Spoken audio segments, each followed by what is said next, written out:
Okay, everyone, can you hear me? Are we there? Maybe. Get my chair in place here. Okay, so we are gonna go live as we wait for Aubrey to show up. Now that I can actually do the whole thing where I know how to do setup screens and transfer to other screens, it's not as big of a deal as it used to be for me to bring people in later. So let's get this going.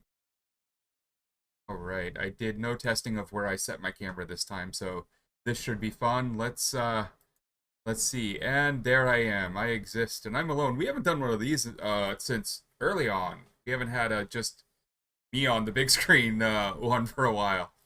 Hey, I'm finally learning how to get the corners right and so it's on the green screen properly first time.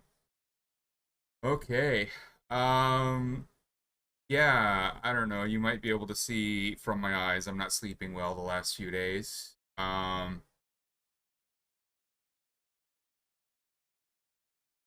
You know, Comment Blazer, the one thing that I have never been good at is camera work. Like when it comes to anything computer related, and then you bring in the camera, I'm out. I don't know what I'm doing. Uh, oh, my face is over here. Because cameras. Good times though. Yeah. So, you might be able to see I'm not sleeping that well this weekend, as it's Monday now already, but, yeah, no, that is, definitely middle-aged dad right there. Oh my God. I mean, I had, like, talks with the kids earlier kind of stuff go on, about just all the stuff that's happening right now. So, you know how it is. Uh, It has been a rough last week. We'll save the heavier stuff for a few minutes. First, let's start with Commander X. Um, so Commander X was arrested down near Mexico City and brought back to the U.S. over the weekend. He was staying at a location that even had guards in the front of the building and whatnot. And he was brought back for a failure to appear on a summons to court for a warrant from a while ago.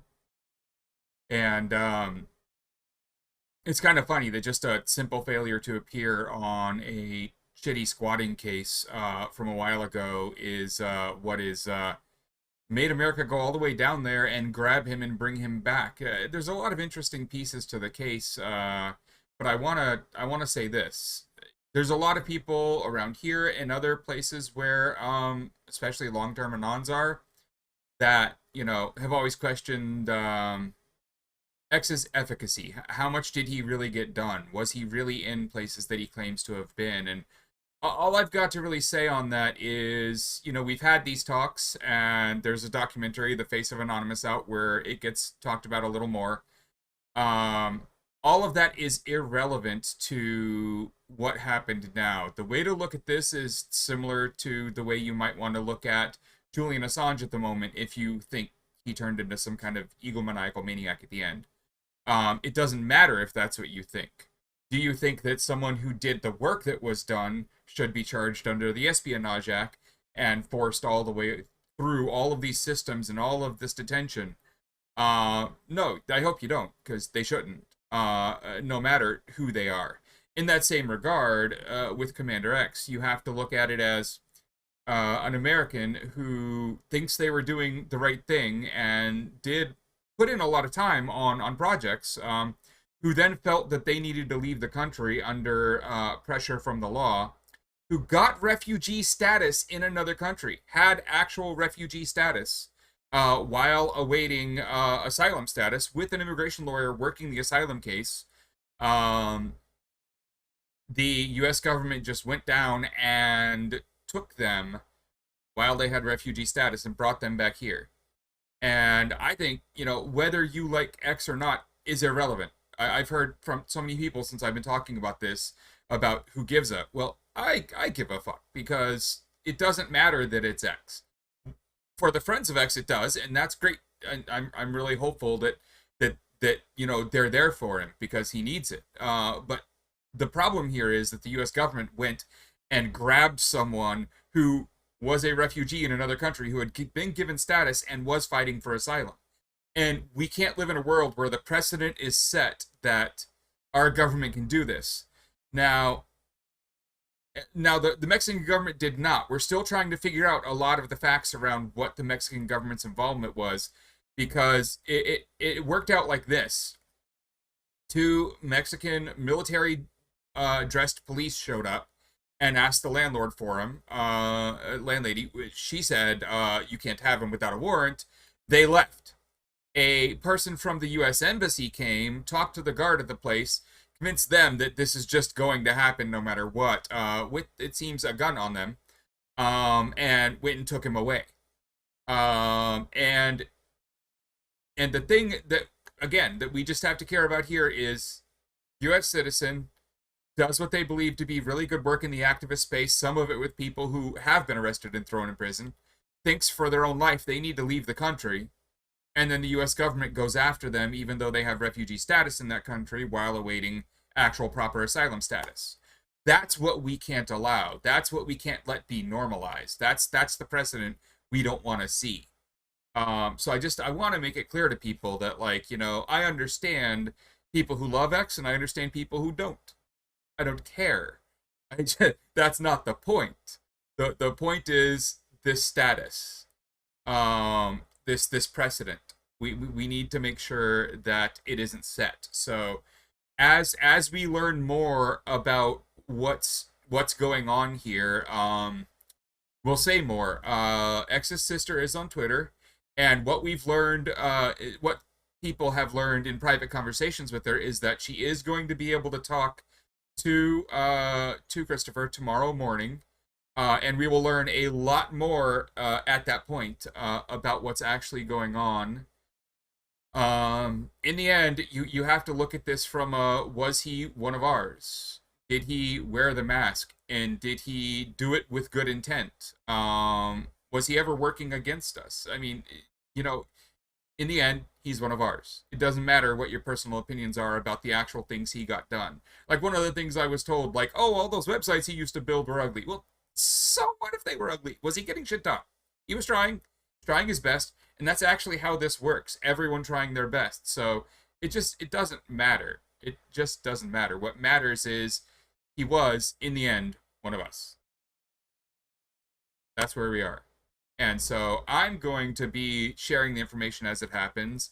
I'm going to be helping with what little I can. Everyone here knows I can't help monetarily or anything, but I've been back channeling information through people, and there's some media interested in writing about this as soon as we actually have enough facts directly from sources that we can actually do anything about it, which it looks like we'll have most of that tomorrow. So that is the X situation as it stands. I mean, does anyone have any questions there? Do I think there's a chance of release? No, he is being held without bail because they believe he's a flight risk because the last two times he got out, he fled.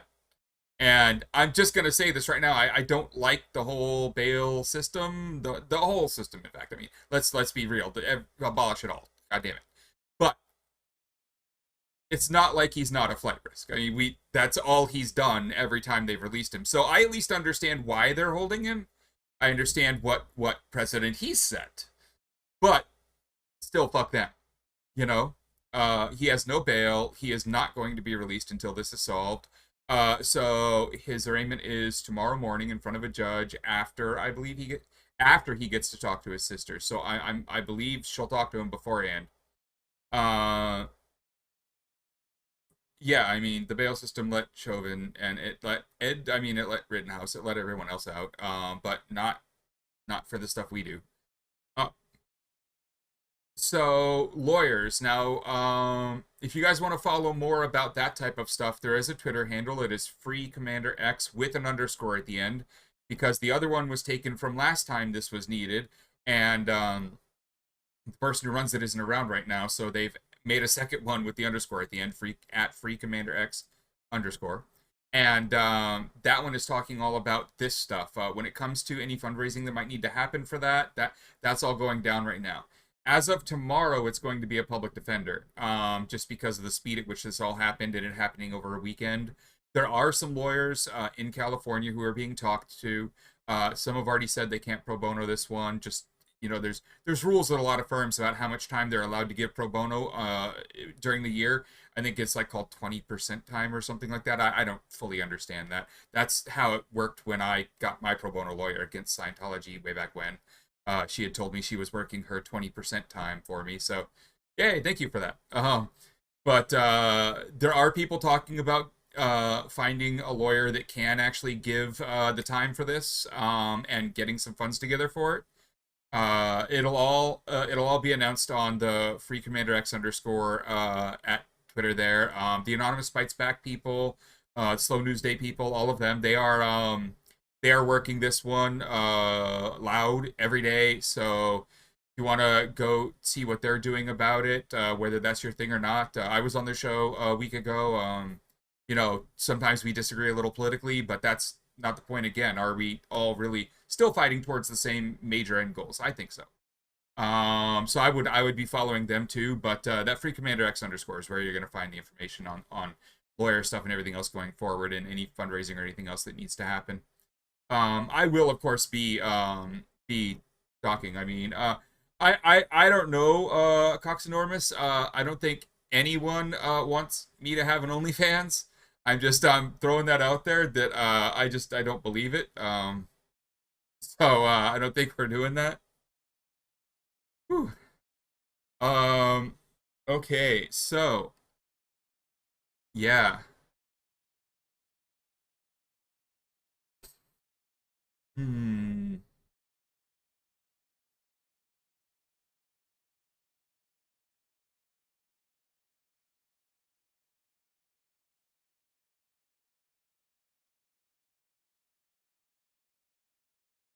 So yeah, so on the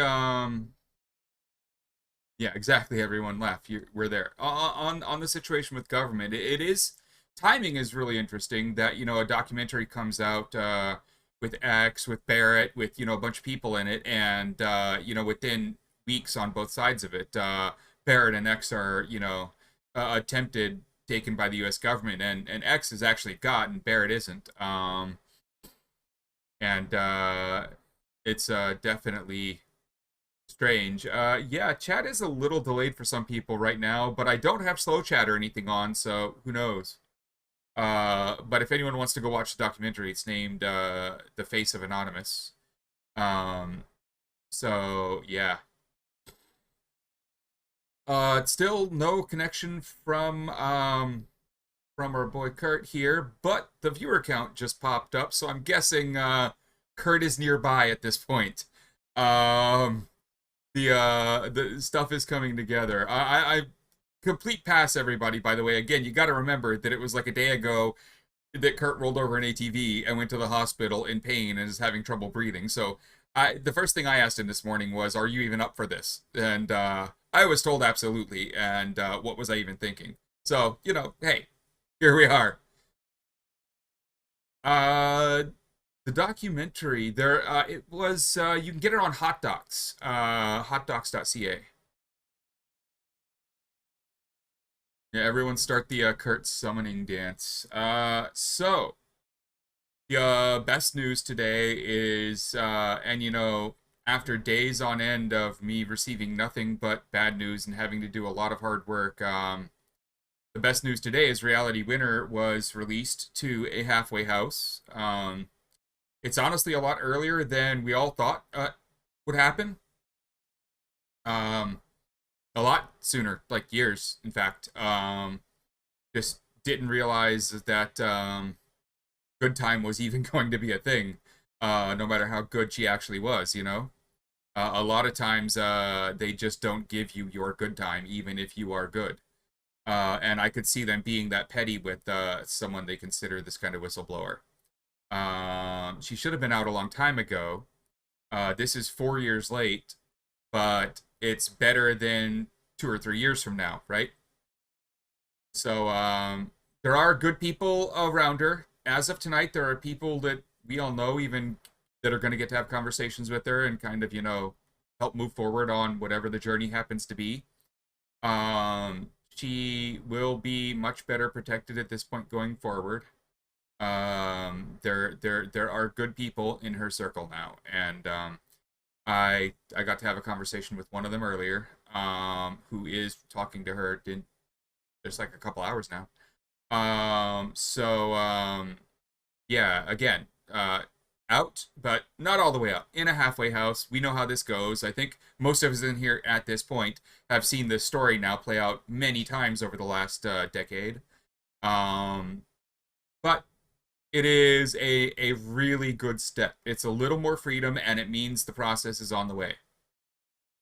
So, yeah, I mean, that's the good news today. That is surprisingly good news and unexpected in every way. Good evening, Thresher Ra.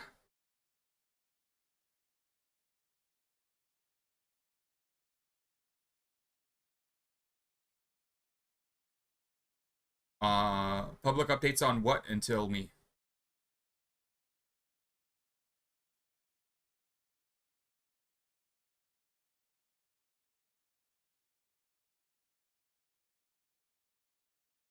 No.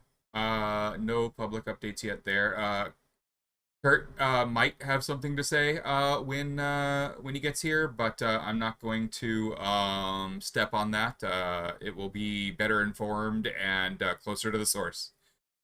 So we can save that one. Remember to ask that one. Mac isn't here because Monday. Mac actually is one of those weird people with like a job. I don't know. I don't know. Somehow it magically pays his bills. I'm not sure I fully understand this, but it's a thing. And here's where it gets crazy. He's got a job that's related to the degree he got at college. It blows my mind. It really blows my mind. I'm dead serious. I don't get it. What's wrong with this world? Yeah, he's one of those weird people with a job. I don't know. It doesn't make any sense to me. Amazing, right?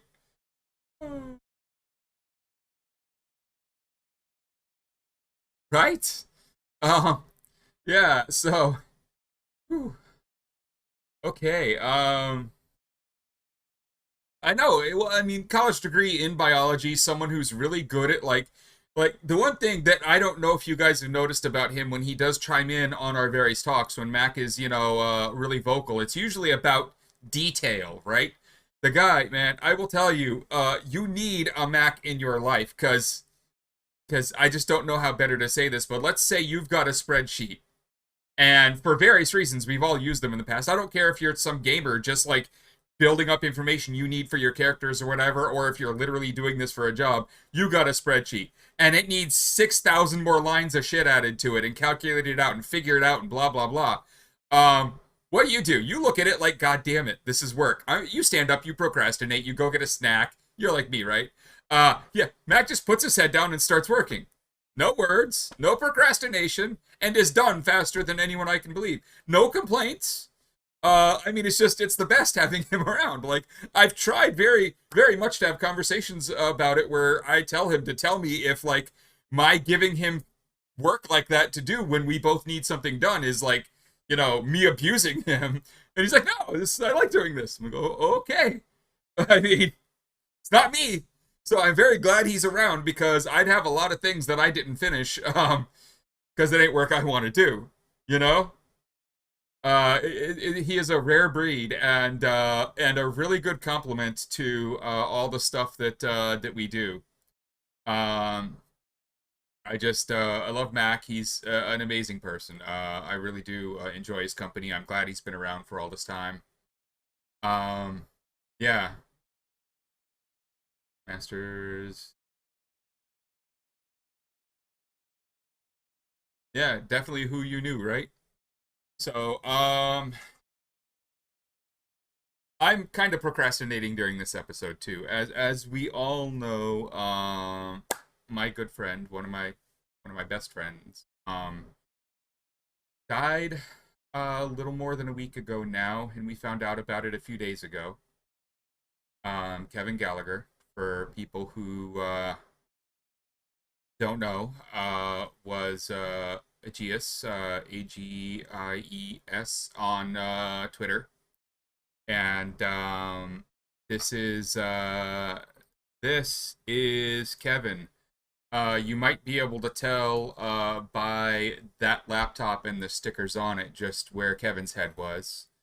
But you can see, free Manning. You can see the anonymous, the GNU, the Creative Commons, the Free Press Foundation, EFF, Secure Drop. Just it's all there, and that's Kevin right there. That's my favorite image of Kevin at this point. Thanks, Manuel Beltran, for sharing that one and letting us use it. I did ask, if it was cool if we kind of all used this one around. You'll see it in a few of the articles that mention him and talk about this.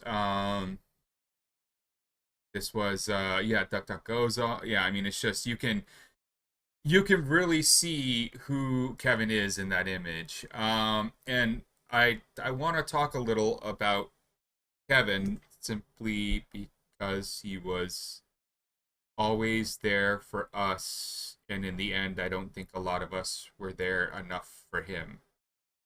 And I am not assigning blame to myself or anyone else. I am not doing the "it's my fault" thing, but I am doing the "what could we have done as a community, especially the ones closest to him, to have noticed this, that it was this far gone earlier, and to have done something about it."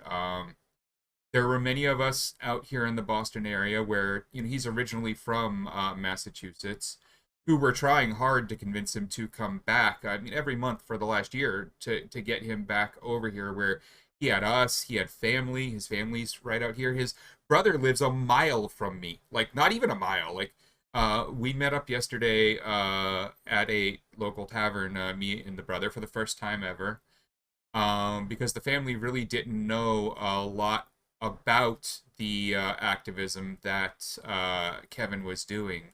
Kevin was pretty private when it came to most of the stuff they worked on, but there was the public stuff. There was the Free Brett Brown campaign. There was giving testimony in Lori Love's extradition case. There were the crypto parties. There were public things, but there were a lot of non-public things and a lot more important things that weren't public. He was interesting in that he was an unsung hero. Like, we all knew him. A lot of people had forgotten about him because helping to get crypto parties be a thing in the a decade ago was a big push for him. So here in Massachusetts, we ended up with the Massachusetts Pirate Party handling crypto parties, and he gave one of the first talks and gave multiple talks at them and helped people learn how to use encryption and privacy software and everything else that was needed. And he worked with people like Asher Wolf on the crypto party stuff, which Asher has been working on this on an international scale for years, and he did a lot of work in the dark, a lot of work on projects that I'm not even going to talk about because of statutes that are still not up. But I can tell you that there are a fair amount of leaks out there in the world that got properly dug through and reported on in the last decade that used tools that Kevin provided. Kevin, of course, never had access to the leaks or anything else. Wrote tools that a bunch of us other activists had access to. Very purpose-driven tools for some of this work. Worked on things like Transparency Toolkit. Worked at companies like Cloudflare, and worked at the Freedom of the Press Foundation for a little while. Did good work at a lot of good places. A lot of people in here know that, I know John Cusack, and I got to hang out with him, and John Perry Barlow, the founder of EFF and all that. And that was actually, funny enough, due to Kevin, the initial meeting. We were down in New York at Hope, and we were doing some stuff there, and I ended up having to go home a little late, like a day later than everyone else. And while we were waiting in the morning to get in the car and drive back up to Boston from New York, we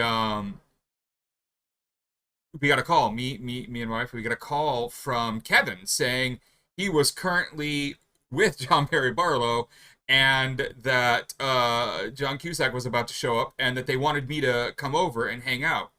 And the call was related to the fact that Kevin was actually going back up to Boston too, and we had kind of talked about maybe meeting up and him driving with us instead of him having to get a train or something else that he had to pay for. And so instead of going back on time and meeting some other commitments I had, I went over to this little kind of hipster hotel that they were all in, and hung out with those three for the next few hours, just talking and hanging out and having a blast. And those are the crowds he was, playing around in and getting stuff done in. And yeah, I did read the book that they wrote. In fact, when I was doing my own little news site way back when, Cusack and Snowden and Arundhati Roy actually wrote an article for my site. And I still have it. We syndicated it to a few other sites before I took mine down. So it went out there. But they are amazing people. But I met all them actually, funny enough, through Kevin, who was more in the background than out front. He he was DevOps, he was programming, he was running servers. So there are many ops that I was on that required servers, that required multiple servers, that required software to integrate things that were handwritten by other programmers in the activist space, and that needed them spun up relatively quickly over the years. Or it might even be in a language he didn't know. He would pick it up over the weekend as he was writing it because it needed to be, needed to happen. And there is just there's so much work to be done that doesn't end up with you here like I am talking to you guys, right? Like without him, I get half of what I've done. And there are many people like that out there. And one of the things that I'm learning through a lot of the final statements Kevin had made was not that he had some big ego and needed credit for all the stuff he had done, but that he was kind of having trouble finding more projects to work on simply because so much of his work was unknown. And some of it just had to be because of the nature of the work, the things that some of us get up to. But some of it didn't have to be as unknown as it was. Oh, thank you for those subs there. That's awesome. Much appreciated. Um, so yeah, so just we were thinking about things that we could do to better, prioritize more people knowing who Kevin was. So there were projects for Kevin to start working on. And it wasn't fast enough, I guess, is the best way to say it. It wasn't enough. Um, So I've spent the last few days talking to family, talking to friends, letting people know a little more about who Kevin was, especially people who, didn't know up front. I did a lot of legwork right after we found out to make sure that there were certain people that I knew would be devastated by this news that found out directly from friends instead of from the internet before it went out. So, lots of people like Kevin's high school crush. Like, I made sure that she found out from a friend, not from the internet, because that would have just been wrong. Um, and a lot of people don't know all the work that goes into the aftermath when someone in this kind of a space dies. But I mean, we had to remove Kevin's private keys from multiple servers. We had to remove him out of multiple private, signal chats, some wire chats, some a matrix server. There were devices that needed to be destroyed at his location. I won't say much more about that part of it, but there's just there's a lot that needs to get done when someone like him passes, especially when it's this, unexpected and this quick. And so, along with all the grieving and along with losing one of my best friends and having all those horrible thoughts where I could have done more, and knowing that, like, that's just mental health 101, it's not your fault. It doesn't matter. Your brain's still going to do that to you. You're still going to say it to yourself. You have to get past it. And I did have to get past it. During that whole time, there's also 500 practical things that have to get done. And if you haven't gone through this 50 times like some of us, you don't know them all, you don't act fast enough, you don't get things done, and I'm glad we had the right people around at the end to deal with things, but I'm just really sad, and I've been really sad for days, and I will be for a while. I don't know how much anyone could have done. We were all trying, but maybe we could have tried more. Who knows, right? Um,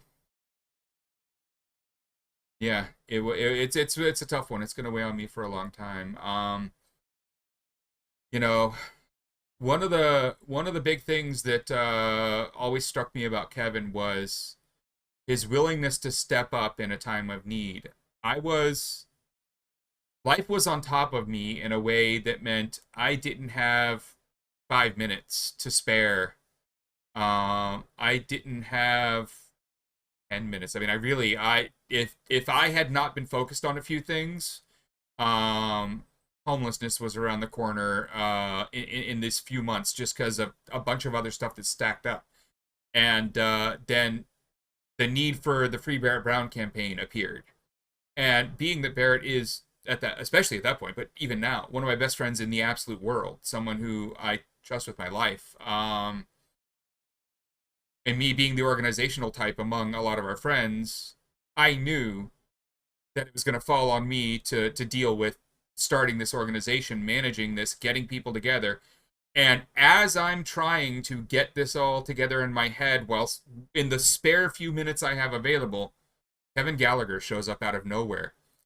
And I had heard of him through some of the crypto stuff that was going on locally, but barely. None of us really knew him that well. Turns out that a lot of our friends actually grew up with him, and now I know a lot of people that I knew beforehand that also knew him. We hadn't connected. But he shows up and very quickly is, what can I do? And starts the organization and starts the funding and starts learning all the information and starts reaching out to media and getting on media, and like just the amount of work he did that was going to be on my shoulders, that he took for me. And it was brutal work. He got shit on a lot for some of the stuff that went on during all of that, by people who just didn't support Barrett. Somewhat like what's going to happen to some people around Commander X now. He took all of that from me and let me focus on the things I needed to focus on. And I did some of the TV stuff. I did some of the news article stuff for the Free Barrett Brown. And I, of course, worked with Barrett's family a lot because, at that point I knew them well. But there's a lot of organizational work, the day-to-day, hours a day that was needed to make that work. And I thanked him every chance I got he took months worth of work off of my shoulders on multiple occasions. That wasn't just the one. And one of the things that you've probably seen out there if you've been watching, and if you look up, him on Twitter or anywhere else, is the caliber of people who are stepping up to say how much this hurts, and how big of a loss this is. We're talking the people like Asher Wolf, Unicorn Riot, the Sparrow Media Project, Andy Stepanian. We're talking people who, when you look at what they've done, and you might already know that they are top of their game. They all knew what he was doing. He was helping every one of us. It just wasn't as public as some of us are. And but you can really tell by the caliber of people who are mourning this loss how big he was to all of us, and how much it meant having him around. Whew. And I just wanted to make it clear that, you might not have known a lot of the work that he was doing. You might not have ever heard or seen, there aren't many Git commits on the private stuff, right? There's nothing to go look at, but there are a lot of tools used by people like us in the background, a lot of even services and servers out there that he had his hands in that just wouldn't have happened without the work he was putting in, the time he was making available. And he's a big loss. He really is, and we're all going to feel it for a while.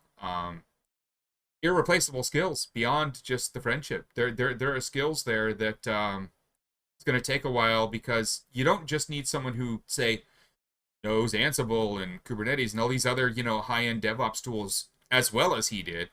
You also need someone who knows all of that, who's willing to put in hours of free work on the things that you believe in, and that you trust at that level. Someone that, you've slept on their sofa and they've slept on yours. Like, it's harder to replace that person than looking at someone's resume. You know what I mean?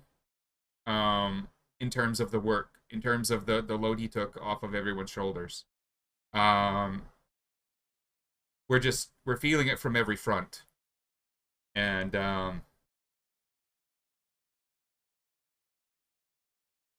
yeah, as Comet Blazer says, it's taking a toll on everyone. In the last 12 months, this is the third person I have had to talk to the family about and tell them and or convince them that their child is dead. In the last decade, the number is over 50 now. It's a lot. With our passionate types, with our style of work, with the anxiety that comes along with it. You find a lot more people in their situations than you do in mine, where I'm a teetotaler who is somewhat mentally stable, but does no drugs, no alcohol, no nothing like that. You find a lot more people with more issues than I have in on those fronts. Um, and just a lot more of them in the space, and it leads to these types of problems. Um, so yeah, they are very hard to find. But with those problems, and then random isolation due to the types of work we're doing. Um, I'm very lucky to have, yes, on the counseling question, I'm very lucky to have close friends here local to me that are actually licensed counselors that do it for a living, that are willing to hear my shit. And it helps some. I have a wife who a lot of people in this channel know very well, who I met at a protest in 2008. Who very much understands all of that and has studied for many years on all of the mental health fronts, and helps me through stuff like that. Um, so that helps a lot. It keeps me going, but at some point, it does still take its toll, as everyone can see. I mean, I'm being as honest and open as I can. There are things I would love to say about things that you would instantly say, "Oh my God, I know that thing. The news covered it." But Kevin wouldn't want that one publicly known, or for legal reasons, people involved with Kevin on that one wouldn't want it known because it might lead back to them. So there's a lot I just can't say that would really make you even more be like, "Oh my God, we need this guy back." For those of us that know, it's really weighing on us. He was good people. He was really good people. And someone asked about the funeral. Turns out there is, due to COVID, a delay on transferring things like remains and whatnot across the country. He passed away in San Francisco. His whole family's out here in, the general Boston area. The services are going to be here, and it's probably going to be a week, if not two, before anything can actually happen. Um, There will be more information. The brother is releasing a proper family created obituary here shortly, possibly today, if not tomorrow. Um, it is I will be there. A group of activists and friends of Kevin's who are all feeling it as strong as I am are going to be sending one of the flower arrangements for the service. I've talked to the family and they're cool with this.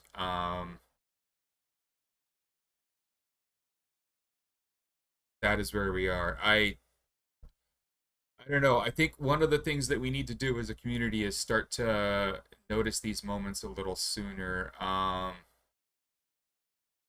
There were there were moments in the last 6 months that other people could have noticed, and we tried, and maybe there was nothing we could have done because no amount of trying to convince Kevin to come back to Massachusetts was working. Mostly he would start ignoring us and spend a week not responding because we wouldn't stop telling him that he needed to move back. Um, in the end, other people didn't even find him. We got so worried after weeks of him being gone that we sent a friend who went to his home in San Francisco, and thanks to a landlord that understood that we might want to find the body before the authorities do, just to make sure that I don't know, things go a little better for the family. They were let in for a wellness check, and our friend is now dealing with the fact that that's what they saw. Um, I think they're doing all right. They're very strong of will, very even keeled, and you know, talking to people. So we're okay there. But it's the kind of thing you have to think about with our type of person.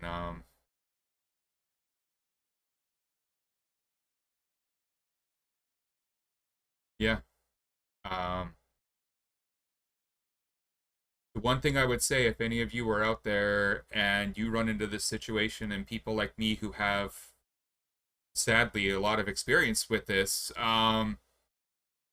if we're not around and you want some, you know, top tips, the biggest one I can give you is don't allow the parents to go to wherever this person lived if you can at all convince them not to.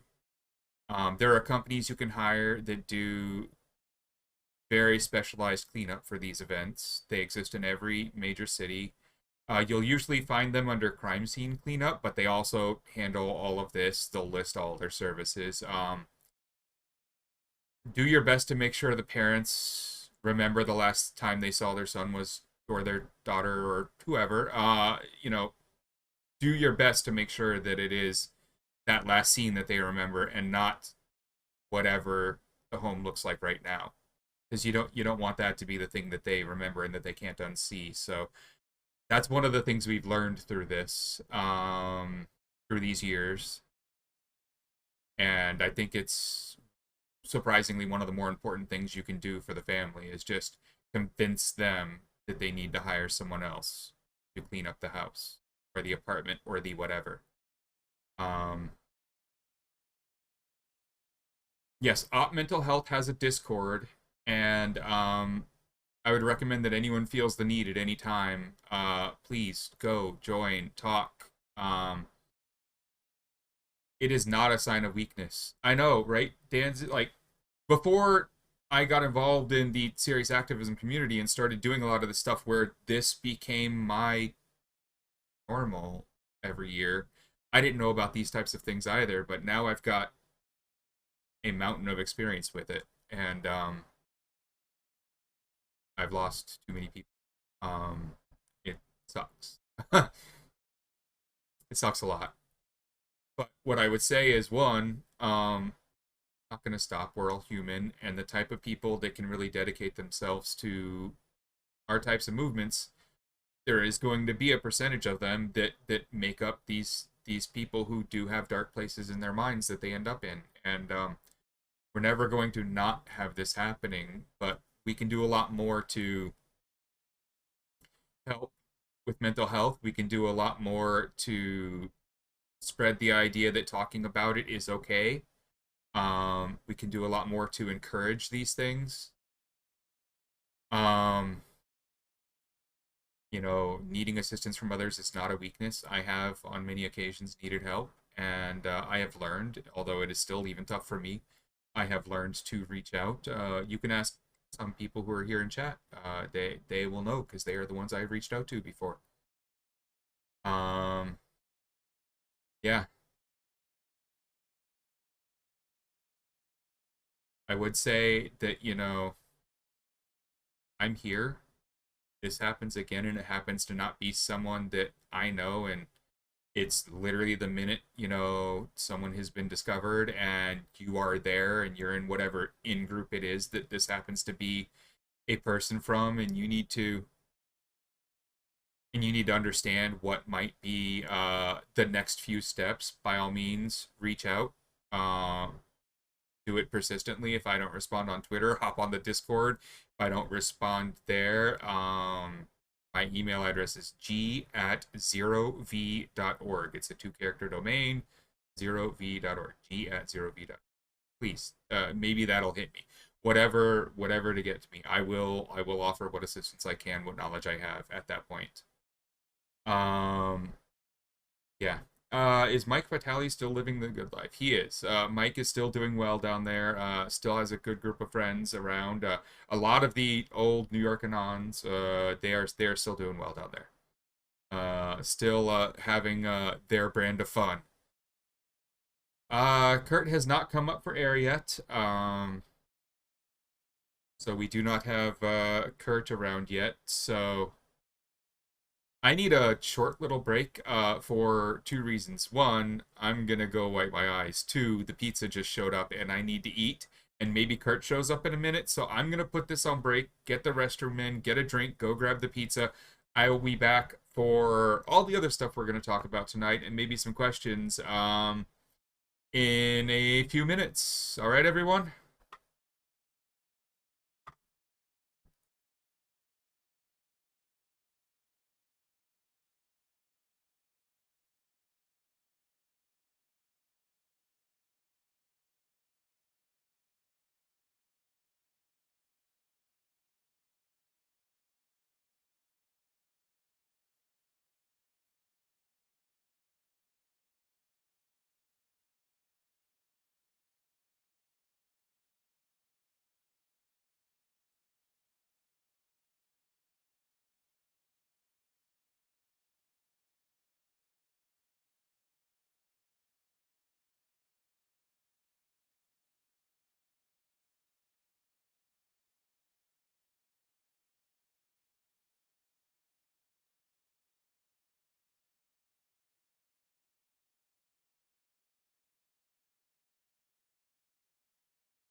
All right, everyone, and we're back.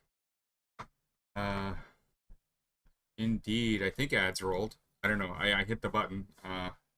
We will see on that one whether that helped or not. By all means, everyone, you know, do the tips and the subs and the follows and all the other things that we need to keep the stream up and all that. I appreciate it. Um, Mark Hamill Joker is the real Joker. I will fight anyone else. Um, Definitely. Okay, we do not have a Kurt coming up for air yet. I am actually going to do a thing here. Let's find out.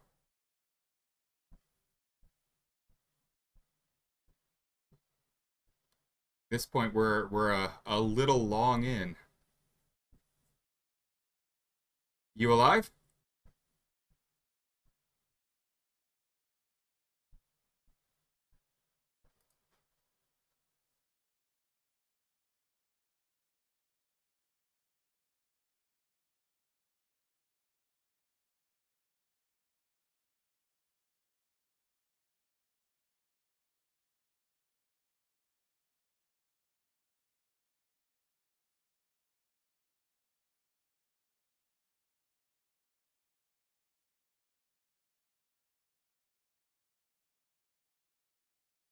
I turned my mic off because that was me actually signal calling Kurt. And you know, you just exactly see someone in the chat saw it.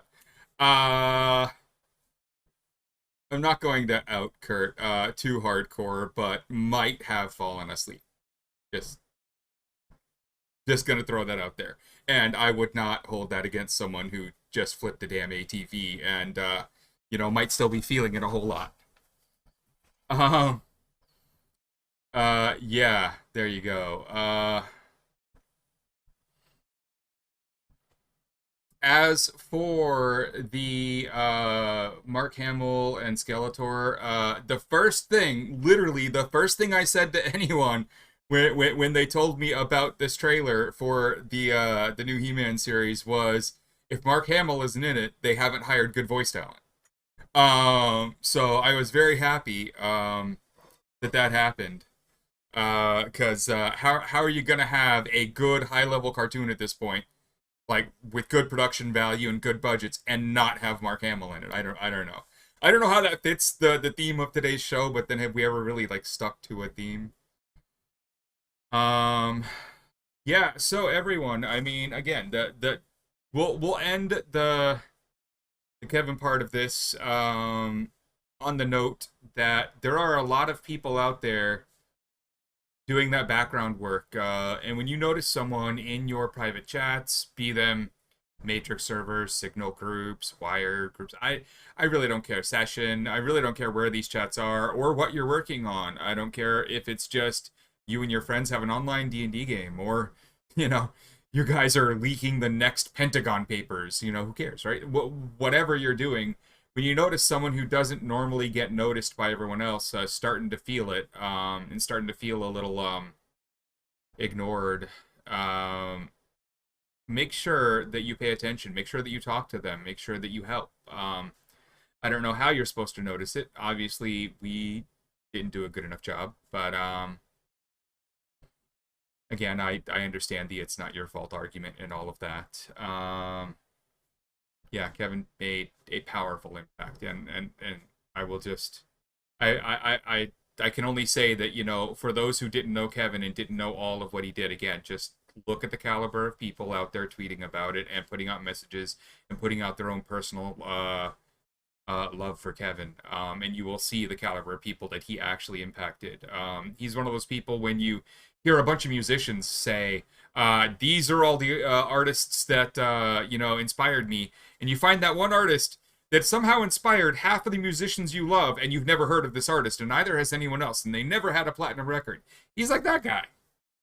You know, he was back there being inspirational to a lot of us on a lot of causes, and Gonna be missed. Gonna be missed a lot. So, Aubrey is now getting set up, so we will have Kirtaner here shortly. Um, you know, this whole I'm solo right now thing doesn't, I don't know, it feels weird because, like, I've got food, right? And it feels like when I have other people, at least when I go down to take a bite of food, it can be when they're talking. It's the strangest thing.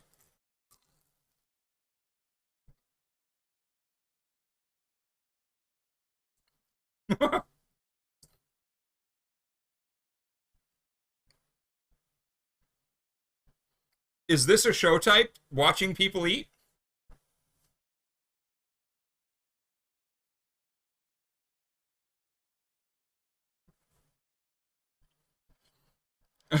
Yeah.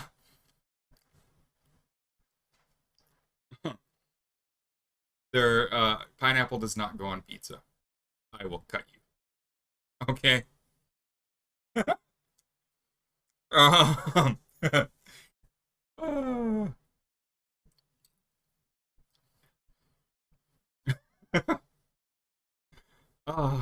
uh, we do need the jokes, by the way, in the chat because, like, and yeah, everyone will notice I didn't have a show on Friday and I didn't do a makeup show on Saturday like we sometimes do. It did take me a couple days here to feel like I was up for it and feel like I could talk about Kevin without just being a crying mess, you know? I mean, me and his brother, when we met yesterday for the first time, realized that, like, we're very similar people. He was on BBS's. He was running his own Renegade board. Renegade was a type of BBS software, much like me in the late 80s, early 90s. He was early in on downloading things that might have been in zip format, you know, and multiple RARs way back when. You know, he's been very tech, and, like, Kevin got into actually programming and whatnot by watching his older brother, you know, doing that stuff.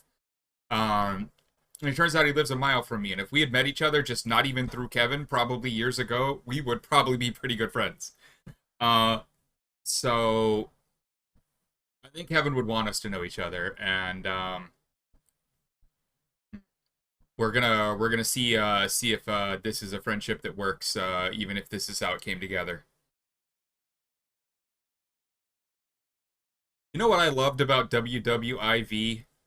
What I loved about WWIV was the FidoNet login that was hard coded in it for, well, 90% of its life, that anyone could log into, that dropped you straight to a C prompt, that you could then type whatever the fuck you wanted to.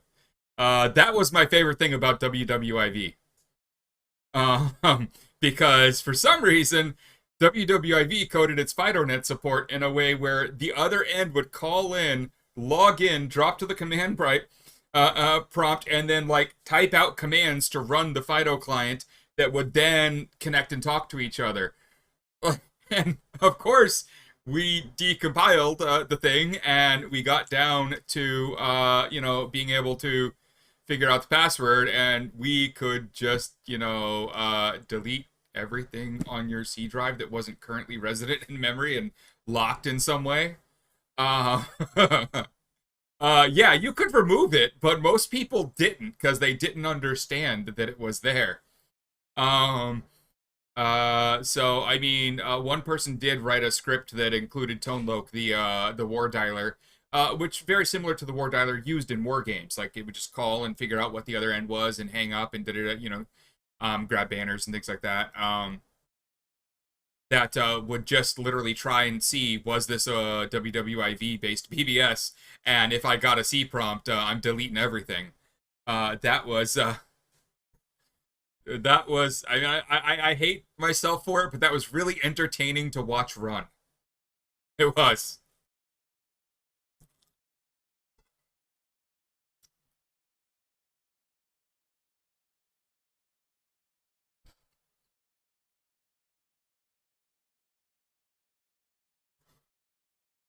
So, all right.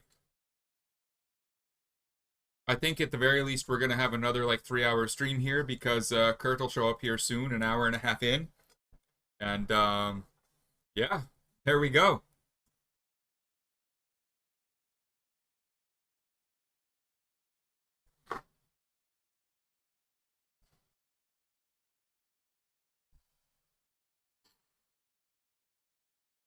Yeah, the wake should be interesting. We will see how this goes. There's a few of us locally here that are going to go. That I know the family will be good with. Um, you got to understand, a lot of these families are they aren't activists themselves, and a lot of our crowd are not their crowd. So they don't want every activist that Kevin knew showing up. It's not going to be a gigantic event. The family is looking into some ideas on how best to memorialize Kevin's life. It could end up in the form of scholarship at the college that the first college that Kevin graduated from. And I mean that, the first, because there's a second. It could end up something like a special donation fund that's split evenly among the ones that they love the most. So, Kevin was a big fan of course, of EFF, Free Press Foundation, things like that. So it might end up that way. The family is deciding on whether they want to do anything that raises funds in the next few days. If they do, I will let everyone know. But what they're probably going to do, in that they aren't hurting a lot in terms of funds, they're probably going to want to do something where if they do a fundraiser, it goes to something like the charities Kevin would have wanted the money to go to.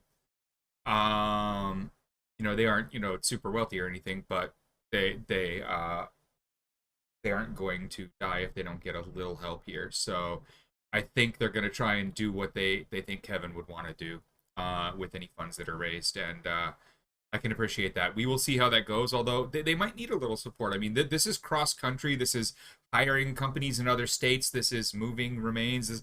There's a lot of extra costs here. So I'm just guessing at some of this. But the talks I've had with them are around doing something more memorializing things. As Kurt gets the computer set up and everything else here, I do want to say, when I mentioned Kevin having multiple colleges, Kevin did. Kevin actually graduated with a top of his class English degree out of UMass Amherst, and then went on to do a few things with it, and then went down to NYU and got a master's. Um, so yeah, I mean, what he brought to the table was enormous. We don't have many people with multiple college degrees willing to give us the time we need in some of our private areas that people like that might be able to help with. His first degree was in English. His second degree was a Master's of Engineering. Um, yeah, I mean, he was just multi-talented. I mentioned musicians earlier. That came to mind because he was also a musician who played many instruments. And he was working on a new album. And one of the things we were really lucky to be able to do for the family was he hadn't released his work yet. And we were able to get the demos of the 13 songs, but two of them are the same one, just different mixes that he had made of the album he was working on to the family. And one of the songs is going to play at the service. He actually, on his new album, wrote a song named the title is When I'm Gone. So I think that's kind of appropriate. Yeah. I see a limping, bandaged up Kurt on a screen of mine. He looks like a zombie. We are about to have Kurt live as soon as he says he's ready. Oh, that's that. Oh, I've been there. Oh, that hurts. Everyone. Not gonna put you through seeing that exact moment, but we'll bring Kurt on here in a second. As gifted as Aaron Swartz, yeah, I mean, he was that kind of a person. Just with the multiple skill sets and everyone else. So off screen, Kurt's over here, about to be brought in. Are you ready to come in?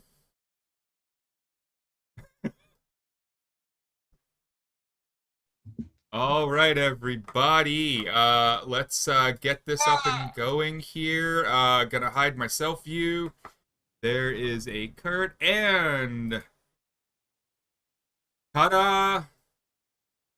It is Kurt. So, Kurt, we have talked about all of the latest updates from today about Commander X, and Oh about boy. why people should actually support it, whether they support him personally or not. Exactly. Except like he was We always enthusiastic. The He American was agents just kidnapped someone from Mexico who had refugee status awaiting asylum.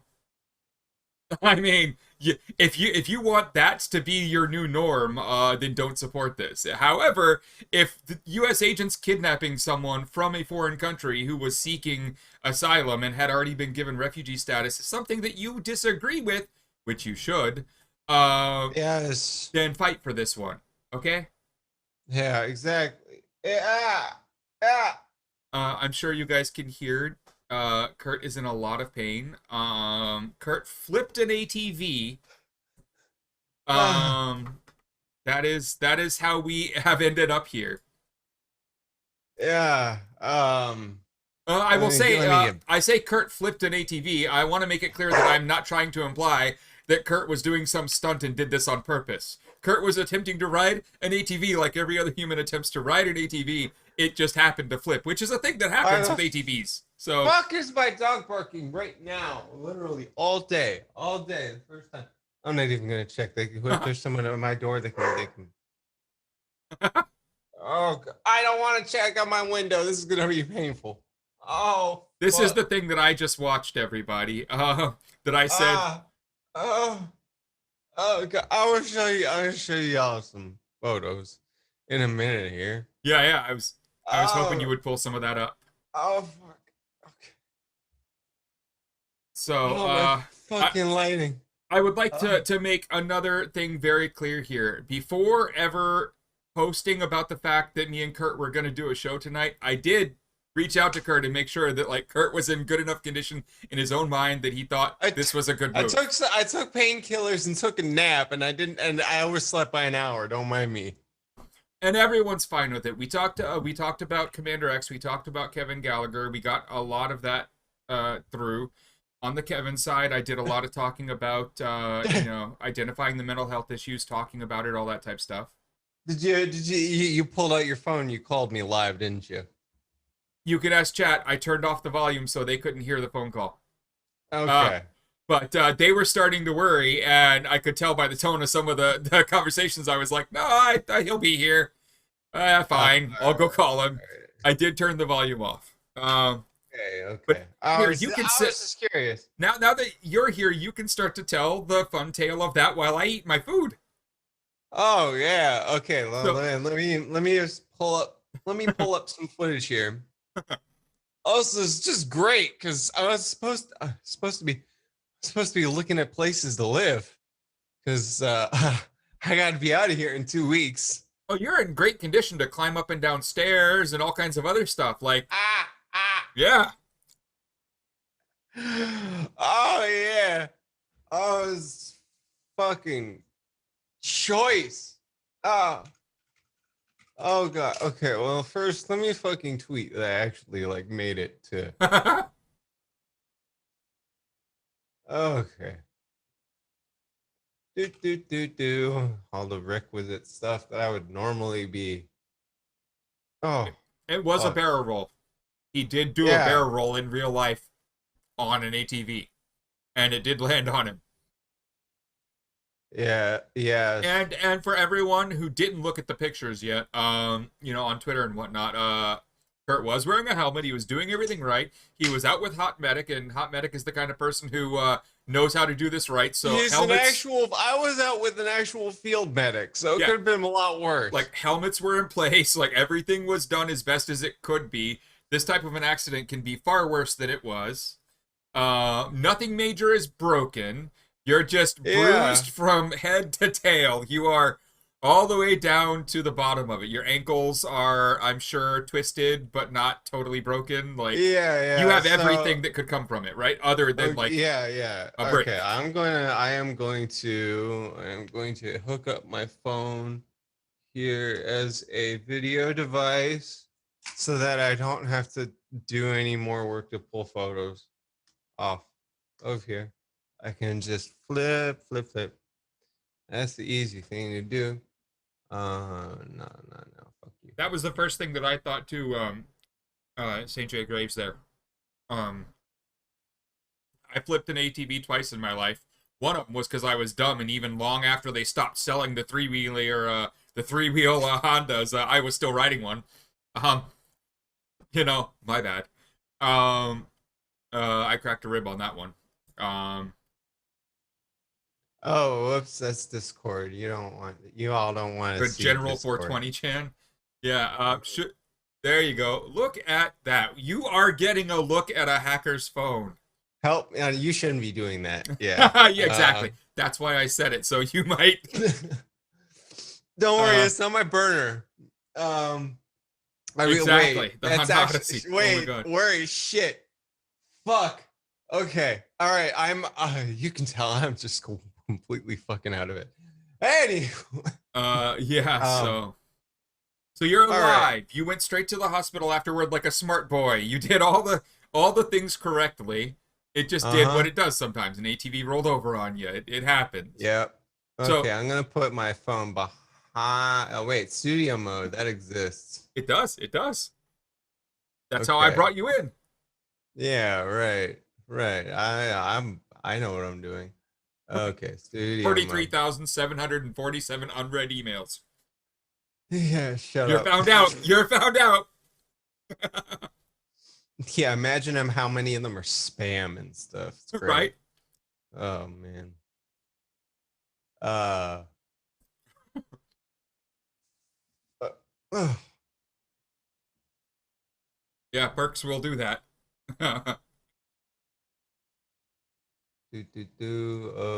Okay, so we want to. Oh, it is food time.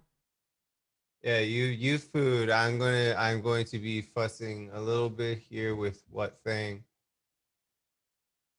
Oh, what is it for crop? They added like a key combination for like quick cropping and OBS. I have no idea. I can barely get OBS to do anything. Oh god I damn mean, it! I'm I in swear. OBS right now, just so everyone understands. Like all of this up here and all of this down here, this is all OBS. But I like, guess maybe that's a Windows only thing. yeah, So whatever. Fucking. I'd eat Oh, more on stream if every time I did it, someone subbed. I mean, yeah. if this is a thing people want, what we learn about humanity. Indeed. Okay, 400 is enough. Right, left. No, that's top. I can read. Oh, fuck. Okay, there we go.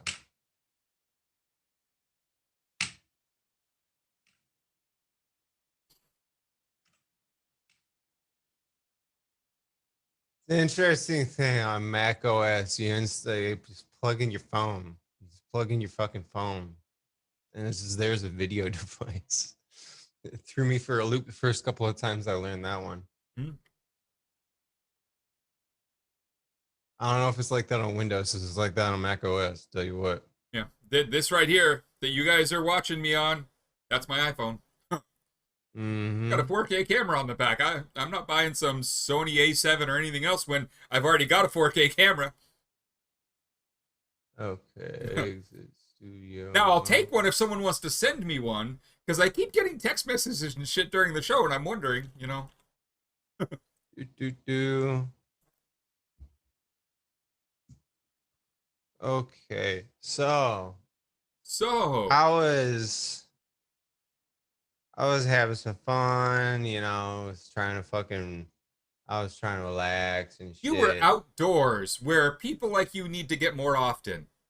It was great. Yeah. It was great. It was good times, and it was with someone that I'm learning is going to be a really good friend to you, and seems to be just an awesome person. Yes. I'm Yeah. No. enjoying Yeah. I'm enjoying this Anthony. person being around us now. Yeah. Anthony is wonderful. He Anthony's really amazing. is. Anthony's amazing. So anyway, as you can see, I'm wearing a helmet. Yep. Okay, before you get You don't all have the full mad. chest armor and everything else on though, but No, but hey, um, good enough. yeah, exactly, good enough, right? And the first I'm thing I having thought, fun. one of the first things that you said was about breathing problems, and I was like, oh shit, lungs, did they get punctured, cracked ribs, all that. But luckily Yeah, not. right. So I had a bad spill. I literally did a barrel roll. Okay, like there's Hot Medic. There he is. Tore And my there he is shoe in off. chat, right there, everybody. That's the guy who made sure that when Kurt did this, Kurt didn't die. There you go. uh, It so, was uh, good. so that's the Not guy who's dying. It's good. making Kurt do all the good stuff and also making sure Kurt lives through it. Exactly. You know? Exactly, right? So, yeah. Um that hurt. Actually, you know what? It didn't really hurt until today. I'll be honest with you. I have no idea how to let you. I don't think I can. I don't think it lets me do that. I think you would have to like send it over to Kurt, like text it to Kurt, and then Kurt could pull it up. Yeah. Amusingly, like my phone must have like because I have some like touch I mean, patterns set if up. you like DM'd me the image, I could then put it up, of course, Yeah. like on I, Twitter or something. I have some touch patterns set up that I completely forgot about, right? That I guess maybe in case of emergency, where if I do a certain touch pattern on the back of my phone, it will take a picture. My phone quite literally took a picture of my life flashing before my eyes, apparently, which oh gosh, wow, that's the whole thing. Fuck. So I'm in Amber Lamps. Yep, Amber lamps. yep. Fuck. All right, Um. so you're going standard ATV. Did you hit a bump wrong? Did you hit a So log wrong? Did you what decide it was happened? time and just turn the wheel? Like, I mean, what happened here? So Anthony was in front of me. He stopped ahead of me, and there was gravel and whatnot there, and I didn't anticipate the lack of traction, and also my left hand slipped right off the handle, off of the brake lever, and I needed to slow down. So I regain my grip. I grip it real fucking hard. Hmm? So I'm over braking, and I steer too sharply to avoid going in the bush, Yep. and just like that. And over you go. Yep, yep, and over I go. Exactly, right? Um, And there, I mean, and those riding an ATV, that's how that's gonna go. You accept that riding one, you know.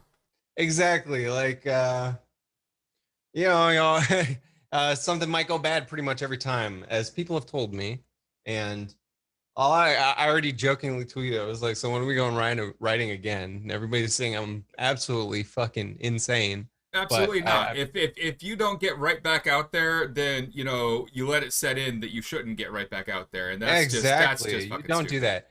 So I looked really bad at one point. Like I was like ghostly. Uh, this was as I was waiting in the fucking hospital waiting room after they processed me. Yep. I looked like a fucking ghost at that point. Um, my leg was all fucked up. I lived, bitch. Yep. Here, for everyone to see that one a little better, here's that actual image for everyone. Thanks to Hot Medic there. Yeah, it was right. In chat, in some chats, there was some real worry. Um, woo, yeah, A lot of people care. It's good to see. indeed.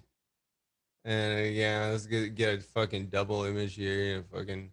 Oh God, I didn't even like zoom in on that before. Right? Yeah, they're having this phone thing here. That's neat. That's neat. That's exploitable. I should do more with that.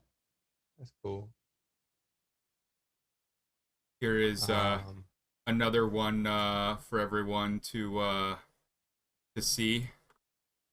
Ooh, and not here's my son. that. Here's Dade, by the way. Uh, and look There at you that go. cutie.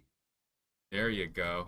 Uh, yeah. So here's another image of Kurt there with the ankle all bandaged up, lying on the ground, in ruined jeans. That'll wash out. That's why they're jeans. Good times. Uh, Whoa! The ambulance did not have any trouble getting to me. Out here, those are proper trails with proper permits, and there has to be essentially like there is ability for emergency vehicles to make their way through, right? Yep. So they came. It happened to be right at a crossroads hub. So, there was enough room for them to get me in nice and comfortably. I was like, the shock finally hit me, and I was basically like falling over on Anthony's bike because he got me up off the ground onto his. Cause I was like, I can't, I don't want to deal with this fucking gravel on my back anymore. Right. Then he gets me upright, and I'm just there like I fucking and just falling over. Um, I was ghostly pale by the time they got me in that ambulance. As the shock was setting in, really. Here, here's another image. This one is of you actually being loaded into the ambulance for everyone to see here.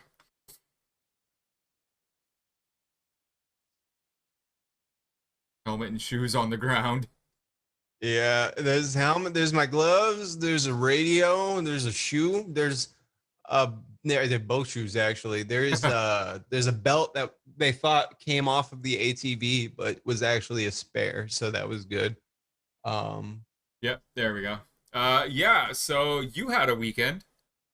I had a weekend. It's one of those weekends that really makes you feel alive. How yeah, I mean that's what people should take from stuff like that, you know? How long Ah, were you in the hospital? I was in the hospital for like 4. I don't even know, 3, 4 hours. And then Anthony, you sent me a text while I was napping. He asked if OPP talked to me. Yeah, they talked to me at the hospital, obviously, like incident response. Yep. Um, they have not talked to me again since then. They said they will after I get discharged.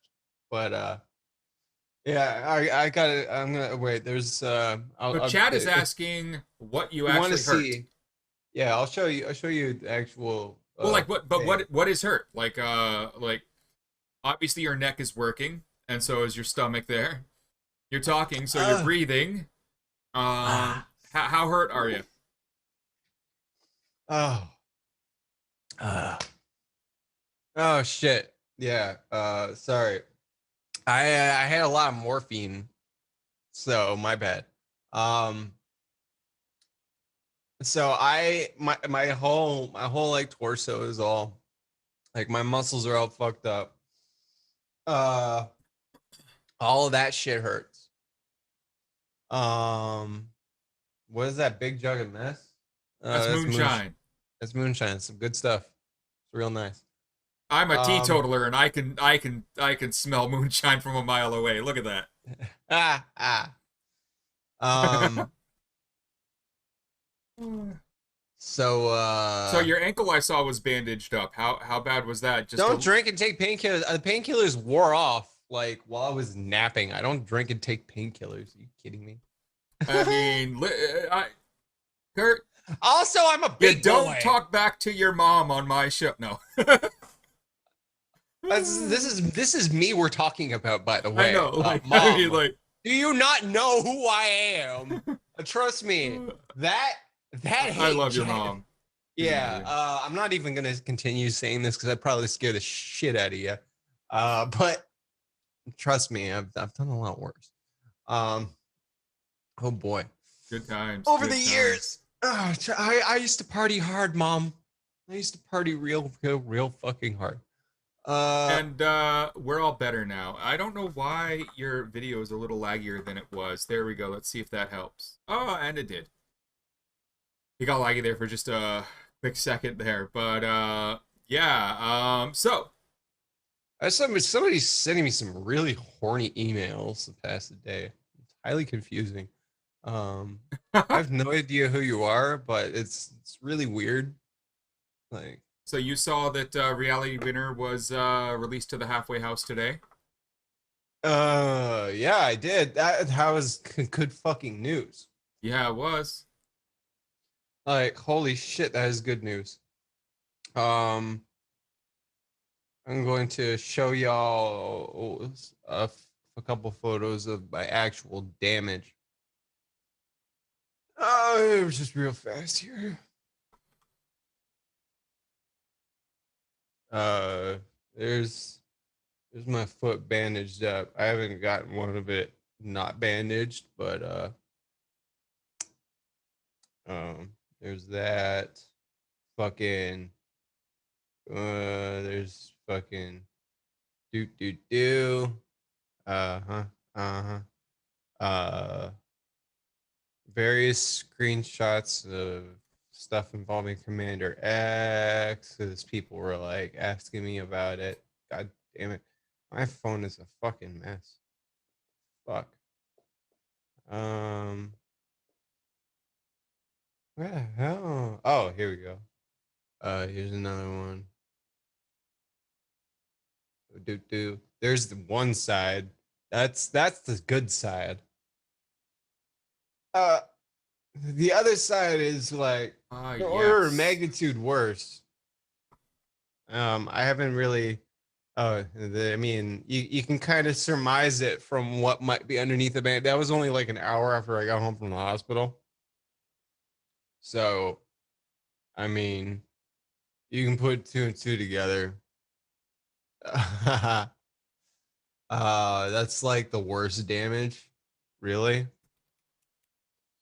Um, and yeah, I'm gonna make sure not to. Okay. Yeah, y'all do not need to see my junk on twitch.tv. Uh, No. No, no. yeah, see, that's the real tricky part. Like scrolling through these, I'm like, wait a minute. Oh, okay. Well, maybe, hmm. That's a terms of service violation. Shite. But realistically, it can all just be summed up as the following. Uh, yeah. Pretty much.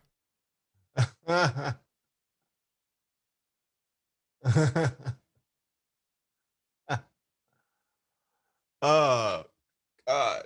Okay. Well, that's that's my little adventure right there. Um, I was, whew, vehicle attack on the protester. I saw news about that. Another instance of somebody being. Oh yeah, I enjoy the memes. Uh, and then enjoy the memeage. It's perfect memeage. Um, yeah, I mean, just people seeing that I was still in good humor and was just still being my irreverent stuff like that. Like, it's pretty clear that I was gonna be okay, right? God damn. Oh man. So people want to hear about the car attack. Yeah. So Okay, so um yeah, another instance of Jackhole driving through with their car, plowing through and injuring protesters killing illegally, and then protesters. what? A mother of two, 31-year-old Deanna Marie Erickson died. Oh my God, they died. Oh Oh yeah, yeah. shit. No. This Um. person's a murderer. A hit Okay, I killer. did not. Yeah, yeah, That is new. Holy shit. yeah. And then of course the police making fucking excuses for them after the fact, Oh, being like, saying like it might have "Who been an blame me?" accident because they were drunk or something. No, this was on purpose. There were multiple people on the ground that watched them speed up into everyone. Um, this was outright murder with a vehicle. What was the worst that always, and this always happens, was last night. All the right wingers posting the video and say of the man getting dragged out of his car by the protesters and choked out. Um, Saying that, oh, this victim had a car accident and he was unlucky enough to hit some protesters, and now you're gonna kill him. It's like, no, he got out of the vehicle after murdering people and was gonna leave, and they took his ass to the ground and were holding him MMA style, waiting for the cops to show up. Yeah, fuck's Like, sake. and the cops Like, did show up before the ambulances, uh, cause America. fucking Sean, how many cops does it take to change a light bulb? Uh, all of them, because the union says so. How many good cops does it take to change a light bulb? None. There aren't any. Yeah, exactly. Show me a single good cop that's able to change anything.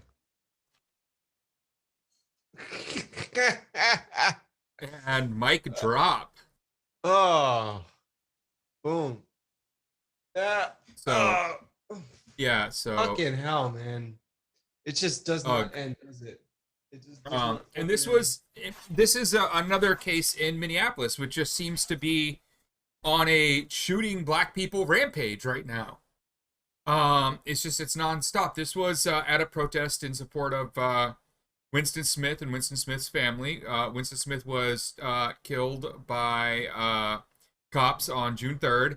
And the thing with Winston Smith that is problematic and why people are protesting above and beyond the standard another black person has died, which happens more often than you learn these names. The named ones happen when, the real, like, disparity between stories and no charges are coming and no one's in trouble happens, which happens to be way too often as well. With this one, Mm-hmm. the cops have said that he was armed and that he fired first. Now, of course, the witnesses say, what armed? He had no gun. And the person who was in the car with him said also, I've never seen him with a gun. So, Ah, um, God. so then you go, okay, well, this is really simple, cops. You've got camera footage. Give it to What are you us. talking? And Yeah. their answer is no. No camera footage for you. Just believe our story. Now, when a cop says, I'm not going to show you the camera, but this is what happened, never believe them. Ha! Never! Hell, just never fucking believe cops. That's all. That's probably just don't believe cops. The only truth I've ever gotten out of a cop is in New York when he told me 51st Street was that way. Yeah, exactly. You have them rattle off rules. They give good directions. Laws. Okay, I don't that's use them true. for anything else.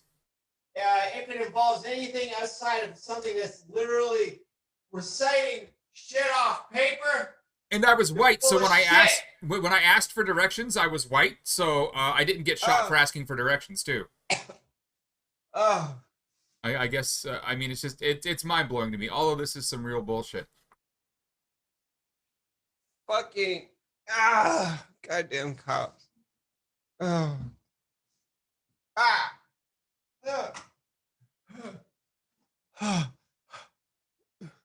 Their job is indeed to make arrests. They exist to fill quotas and to enact a poor tax on the people. That is the function of police. uh, they're a framework of oppression in just about every way. And, it's not just, arrests, maintaining civil order and stuff, but like even fines and shit. Consider that if a fine exists, it's something that is only for the underclass.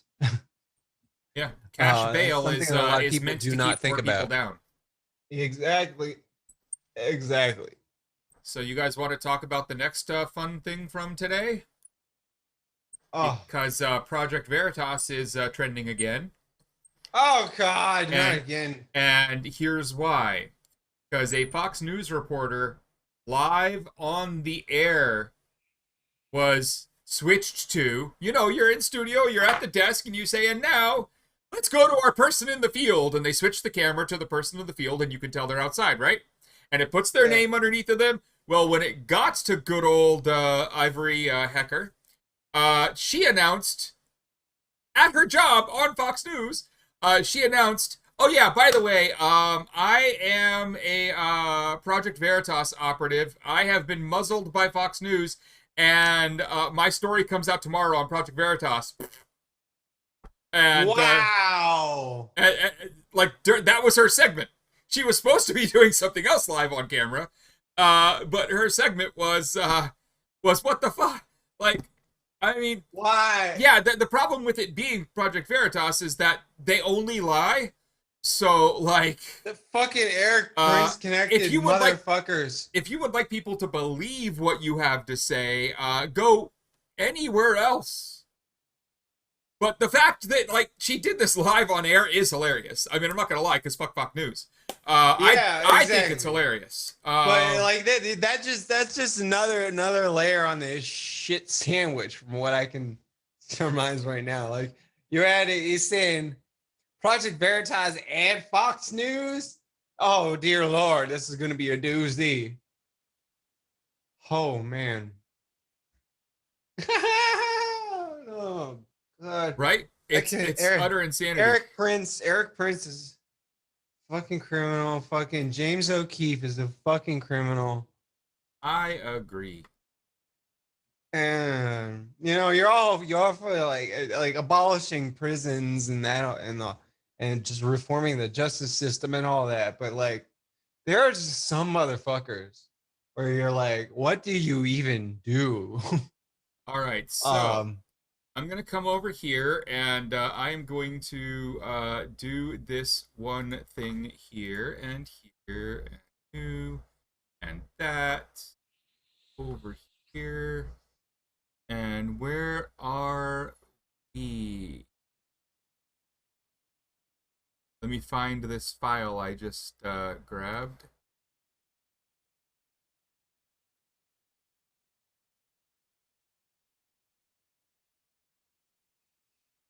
oh,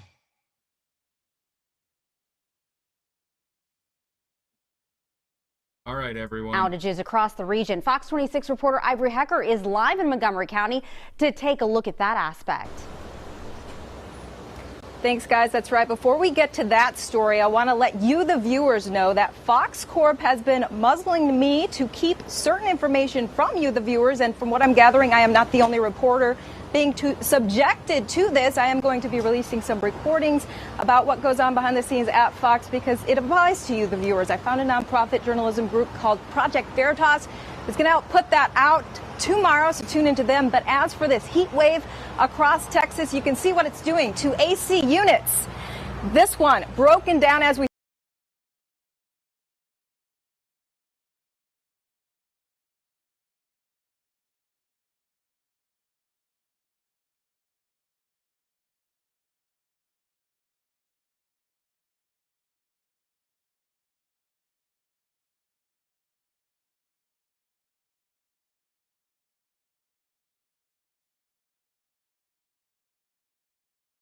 way down. I Yeah, fucking hate this world. That happened on Fox today, and in chat, you're all absolutely right. How the hell did she keep talking? Any producer who knows what they're doing would have cut the mic and like flipped back to the studio. We're having technical. They couldn't hear it. You might have to you have to replay it with the sound. You didn't. No, have they could hear it. They couldn't hear us afterward. I had us muted during the playing of it. Are you sure? Yeah. No, they're saying there was no sound on the video. No, you guys could hear the video. I saw that you could hear the video. Because the little meter was going and the thing wasn't muted. Could you hear the video? Yeah, we heard it. Okay, Yeah. good. It was All right, us they couldn't hear right afterward.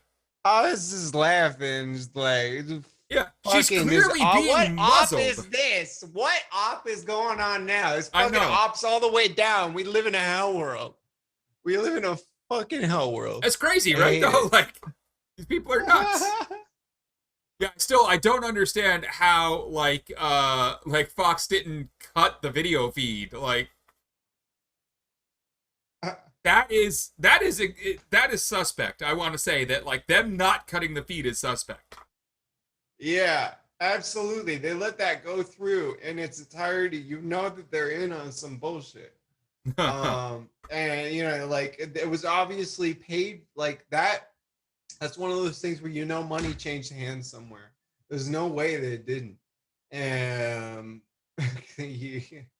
Absolute bullshit. Oh fuck. Oh. Indeed. Caffeine would be good right about now, I think. Oh, yeah. That sucks. The last time I felt that bad was a car accident where both cars were, well, 3 cars were utterly totaled. I didn't get crushed, so I mean... Yeah. It's amazing. I did a barrel roll, and I lived to tell the tale.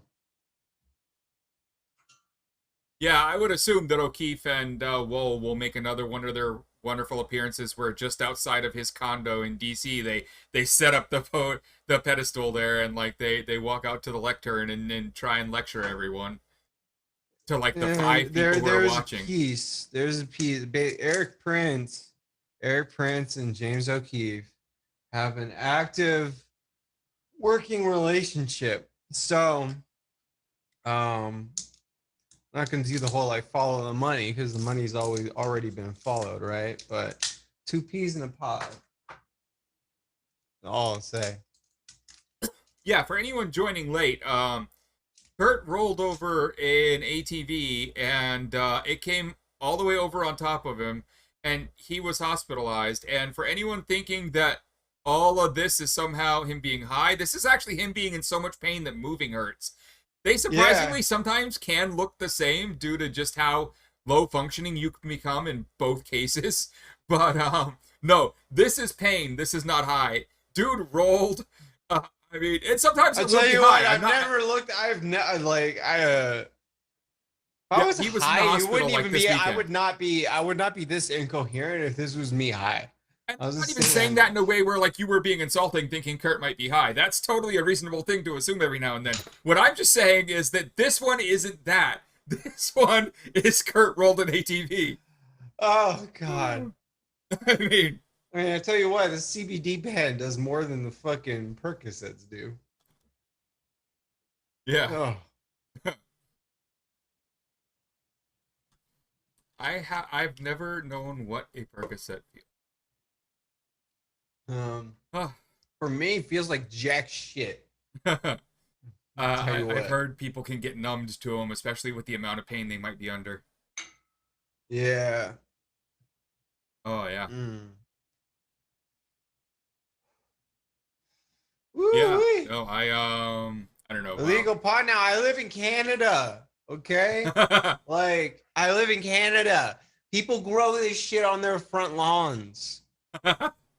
All right. Like, yes. like let's actually, cross international there's borders to violate drug laws when the stuff I want I could grow myself legally. Okay, cool. Yeah, right. We love you, John, though. But yeah. You know, I'm not even kidding. The front lawn thing. There's a house about 2 blocks from here. They've got a little cannabis plantation. Instead of roses, it's cannabis. I love it. Exactly. It's beautiful. It's absolutely beautiful. The last house that I actually planted and had stuff around was when I lived on the Florida Keys. We actually had aloe vera plants surrounding the house. You know, they're little and they've got their little lines. And we would literally, we'd get cut. We'd like, I once got dragged under by a small riptide and ran across the damn coals. And I just had the corals, and I just had little cuts all up and down this arm.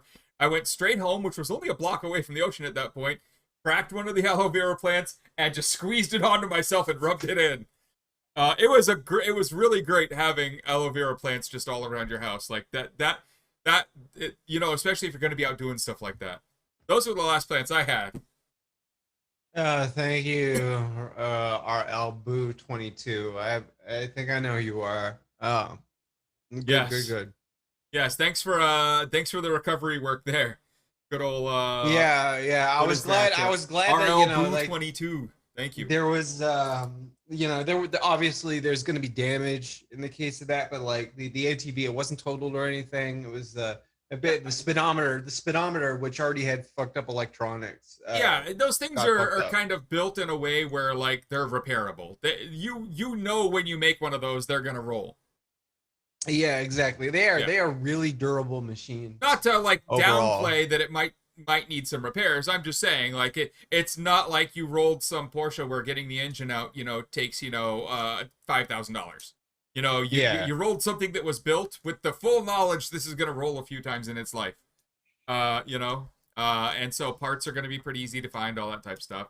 And I'm sure just judging by everything that, you know, parts are easy to also put on by the people who own it.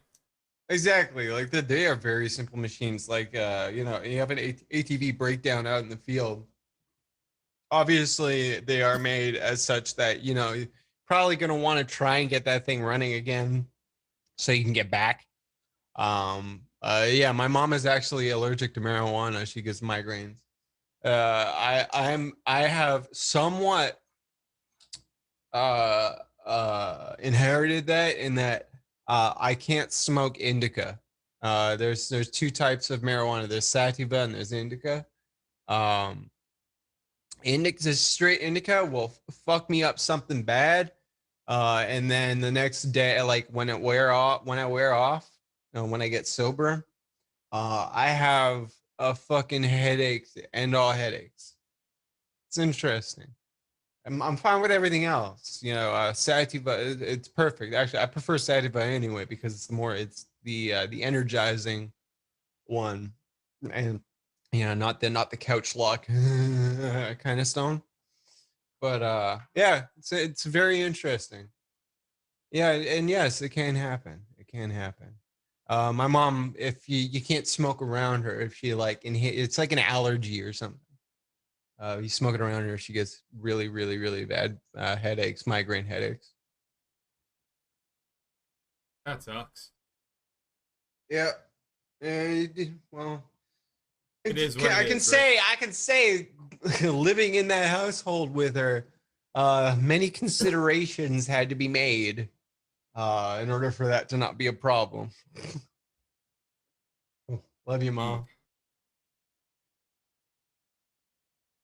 So today, good old MTG, QAnon congressperson extraordinaire, went to the Holocaust Museum and came out and then gave a small speech stating that, quote, "I have made a mistake. This afternoon I visited the Holocaust Museum. The Holocaust there's nothing comparable to it." And stating, quote, "There are words that I have said, remarks that I have made. For that, I want to apologize." And what I have to say to good old MTG here is I didn't have to get yelled at for screaming about Jewish space lasers to realize that the Holocaust was real. I was about to you fucking say, and your fuck press you. up. Yeah, fuck you and on. Fuck you, fuck Lauren Boebert. Just get the fuck out of here. So she went to the Holocaust Museum, came out and apologized, and now I think she might think she's good.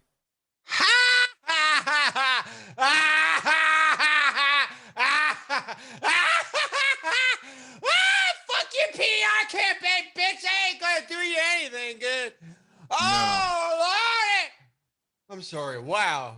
And I want to make this very clear because she has been very anti-Semitic in the things that she has said. Unlike, say, anti-Zionism or pro-Palestinian stuff where we all get screamed at as being anti-Semitic, we are against government atrocities that government in Israel has done, and we are for an option where Palestinians actually have freedom and a state of their own and aren't oppressed and aren't occupied. Whereas she has literally said that Jewish people have space lasers that they're shooting, I mean, there's secret like, Jewish space laser! Actual anti-Semitic versus pro-Palestinian. Yeah, just these nuts. Wildfires caused by the Jewish space laser! Open your eyes, people! Oh Yeah. my God. Oh, just the worst. People elected that person into a station in the United States government, okay? Like the problems Our here. government is full of these people at this point. The problems here are a lot deeper than just, oh, there's another crackpot out there. Just to be clear. Oh God. Yeah, it's utterly insane. All these fucking QAnon crazy motherfuckers. Just all of them. Just goddamn. Oh, God. Oh, excuse me. Jesus. Excuse you. All right, everyone. Listen to the bot. The bot just said to subscribe. Yeah, Do what the bot says. Follow and subscribe. That pizza was expensive. I swear. Yeah.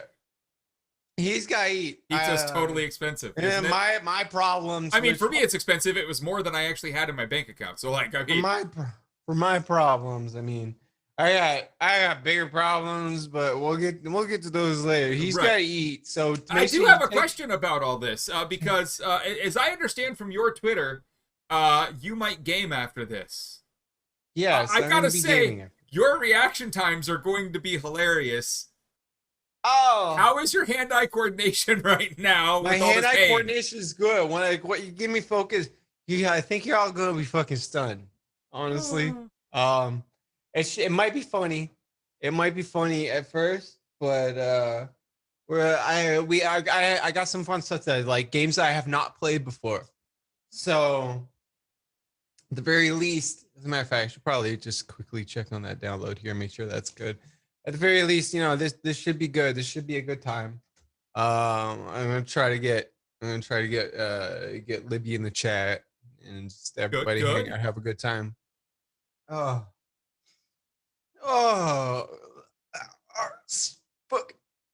I can feel every bone in my body pop. Yeah, it's not fun.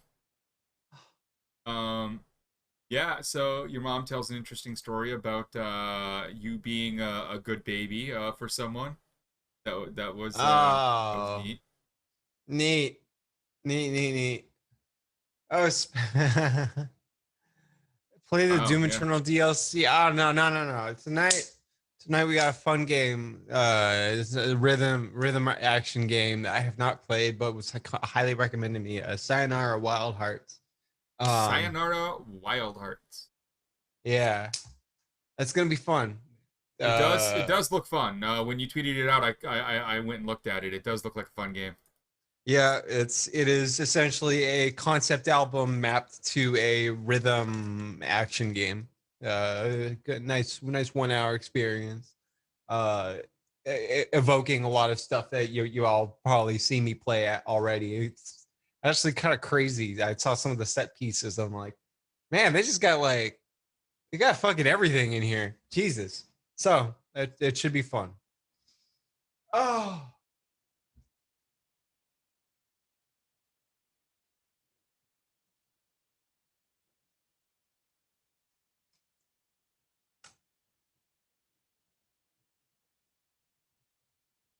Yeah, so I hope none of you are in Texas, because get ready for all the blackouts and brownouts. Why? What now? ERCOT is sent out a notice today asking people to conserve as much electricity as they can because a significant number of power plants are offline. And yeah. So Oh boy. they're busy regulating women's uteruses and keeping black people from voting. They don't have time to work on the power grid. Oh god, of course. Isn't it's all privatized? Yeah, pop. It's Right. go up onto Twitter and just do a search for ERCOT ERCOT. Like there's no regulation on the power industry in Texas, right? Yeah, not anywhere near enough. They're very very minor regulations. They're basically able to do whatever they want when they think there's not going to be enough need. They just take some of their plants offline, and then they sometimes don't get them back online fast enough when the spikes happen. Oh boy. There's all kinds of craziness that they use to save money that doesn't happen in a lot of other states. Oh fucking boy. Oof. Ride never ends. Clearly. Good times. Yeah, I mean, I know this because I had to tell my family, like, are you guys paying attention? Like, unplug Yeah. unplug all the vampires, all the plugs that aren't actually charging anything right now. Yeah. Indeed. All right, let me make sure this. All right, it did not, in fact, start. It did not, in fact, start installing, which is good. It's good that I checked, because otherwise we would have had an embarrassing false start. Nice. Oh Nice. my God! It's E3 week. What the fuck? It is. Ah! It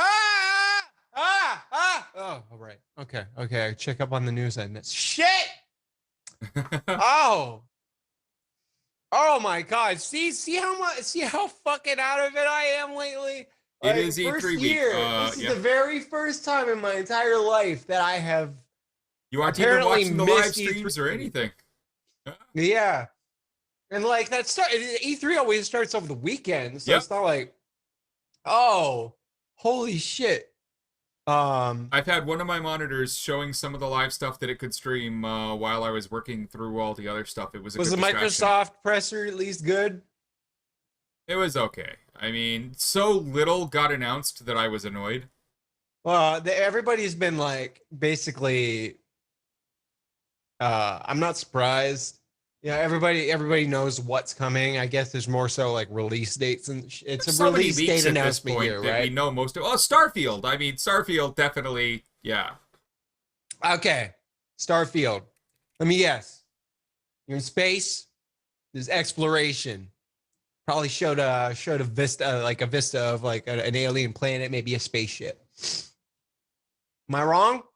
You're That it? no you're on point. It's a Bethesda game. It is it looks amazing. It does look amazing. Of course, it looks amazing. I mean, they're seriously using that fucking beat up, torn up, fucking extended Morrowind engine Gamebryo ass shit. At this point, I'd be so fucking disappointed. At this point, since Bethesda and id Software are under the same roof, and they're not using id Tech for all their shit going forward, mistakes were made. Okay, there, I said it. I said it. Please. There's a DD out there. Please have them standardized on id Tech, please. Oh my God. I mean, okay, so you are right. It is the same engine. It was called, for people who don't know, it was called Creation Engine for Morrowind and all the other stuff and all the early stuff that Bethesda did. But on this one, this is the first game using their completely rebuilt Creation Engine 2, which is surprisingly cool looking when you look at the rendering and you look at the stuff. I have no idea how the controls are in it and how Okay, responsive it is. Morrowind, when Morrowind came out, that shit looked incredible, except they did not know how to do occlusion culling. So like the game ran like absolute dog shit on every machine that you can possibly ever install it on. Because like even obscured objects were being rendered. It's a little bit of a fun fact for you if you remember Morrowind back in the day Oh, yeah. and how it was so yeah. No, that was the whole thing. The tech behind Creation Engine 2 does look pretty neat. It looks like they've caught up. It's one of those things where like everyone else was at this spot, and so you know when they release new shit, it's going to be way off ahead of this, right? Like when you look at like anything id does, right? Yeah. They've caught up, so it's good for today. But I mean, catching up is kind of the Graphics problem, for right? rendering. I'm talking about interaction. I'm talking No, about what I'm saying is my problem with it is that they've caught up. They didn't move ahead. They've released something that is now current. They've caught up. But it looks its tech good. is scary when like you take a look at shit like Doom Eternal, you're like, how the fuck is this running at 60 frames per second on a base Xbox One? So I judge everything as always based off of its technology stack. I judge Uh, everything based off of the floating point math magic number that Carmack came up with and made our first real 3D first person shooting stuff functional. That every other Yakuza programmer Like a looked Dragon at. is on Game Pass. If y'all wanted to play the game, that crazy ass RPG, turn-based RPG, Yakuza Like a Dragon, that is apparently now on Game Pass. It is. So if you All the got things it, are on Game Pass now. Game Pass is an incredible And value. expanded. You do not, you just need to buy an Xbox. You need to get Xbox Live Ultimate. And I'm a physical purchaser. If I buy a game, I want it to be physical if possible, right? Because I'm the type to have the shelf, the displays, and all that. Game Pass by itself, it's insane. The value proposition. I am not doing a paid advertisement for Microsoft. I still fucking hate Microsoft, and I like the Windows platform. It's a joke, so on and so forth. But their games division, the Xbox division, is a shining beacon in that company. And man, just get an Xbox Series S if you want to get the value one. Get a Series S. Hell, get an old Xbox One for like $50-$100 on Craigslist. Go get a fucking Game Pass subscription. Good to go. You are good to go. All the everything first party. You got it all. You want Halo day one? You got it. Yeah, they bought Bethesda. They bought Bethesda, which means they have id. They've got Bethesda Game Studios. They've got they have Obsidian. Their first party and second party studio lineup at this point is absolutely insane. And man, they are really the only company out there that I can say has games as a service. They have the framework locked down. Yep. So $10 a month, and Jesus Christ. Gamers on a budget have never had it better. True, very true. I'm starting to feel it. As everyone knows from earlier in the stream, I'm not sleeping well the last few days for all the stuff I've had to deal with. Yeah, I was not here for the earlier discussions, but I know what you covered. Yep. And I know the circumstances. I know the behind the scenes. I know everything that you've been dealing with. I don't know how much of it you talked about. I talked about a fair amount of it. They know most. They know the things that I could make public, right? You know. Okay. Yeah, it's a real shame. It is. For some of those private chats, Kurt was in some of the places where some of the organizing I mentioned happened. And, yeah. So it just, I'm feeling it. So there was a sentiment. There was a sentiment in there. Like when I said that I had almost died, it was in the middle of discussions of some of these exact things. And everybody was the freak out, and they was just like, Jesus fucking Christ! Can y'all just like stop the horrible shit? Can we have a few minutes? Can we have a few minutes, please? Kurt, don't fucking die. So there's a lot. Reality Winner being released is that is a good counter high point. So it's not all bad, at least, right? Yeah. No, I appreciate the offer there, John, but I do not take drugs. Yeah, he don't. This boy is straight edge. And I'll poke fun at him, but I also I appreciate. I'm a teetotaler. Straight edgers are weirdos. Okay, when I say straight edge, it's it's not. I'm not talking about SXR hardcore. Yeah. No, not like that. And when I say straight edger, being in the harm reduction community and stuff, it means a different thing to me. Yes. Yeah. Yes. So also, I mean, you are into punk music, so I mean, come on. I had to go there. You Um, did, you did. yes. Yeah, Oh, I mean, I will if I have literally no choice for just like getting on through the day. I might take aspirin or something once or so a month if I have to. yeah. Blood. I'm But sure he's fine on the that's blood thinners. but But that's as far as I would but go. he's, yeah, anything that could potentially give him an intoxicating effect, he does not partake. Nope. Uh, maybe one day when he's an old man lying in the ICU, maybe I could see it. Oh, It's that like, ain't happening. Dude, when I go out, the second that I realize that it's that time and that I can spend the next 3 months hobbling around and possibly in the ICU, I'm going to where the tallest building in the world is. I'm getting my way to the top of it and I'm jumping because that's how you do it. I'm going out with a fucking free fall, and I'm gonna have fun with it and smile the whole way down because that shit is fun. But I'm only gonna do it at the end when I was gonna die next month anyways. Ha. Um, or I'm gonna pay someone to throw me the fuck off. Hopefully by Oh. then I can afford to pay someone to throw me the fuck off. But exactly, dude, I'll fucking ride a skateboard off the edge, man. But I don't plan on going out in a bed in a hospital. This guy's trying to say he's not fucking straight edge hardcore. God damn, man. God damn. Oh, oh. So I would like to go now. Yeah, yeah. You know, you talked all. I know you talked already about a lot of heavy shit. It's And been so heavy, and I'm getting messages from family and other people in the background from all this stuff. So like, I do want to respond to them before I try and lay down. it just doesn't end. It doesn't when you live a life like some of us. Just sometimes there are periods. Just sometimes. I'm feeling it right now. And I could say that, like, you know, I have my head buried in sand. Like I was not all about this life. And getting mad, like I get messages from friends all the time, like, are you okay? Like there's a lot of shit going on. Are you okay? Yeah. Because they are not used to being adjacent to some of this stuff. So If you visit Boston, should you go to Cheers? I will say this. The Cheers that is in Boston off of the Common is a fun location. They do it well. It looks good.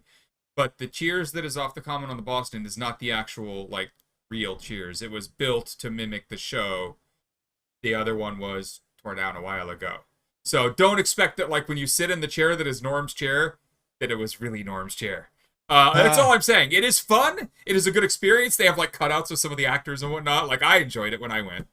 But I just want to make sure you know the truth, because they don't really say that on the outside.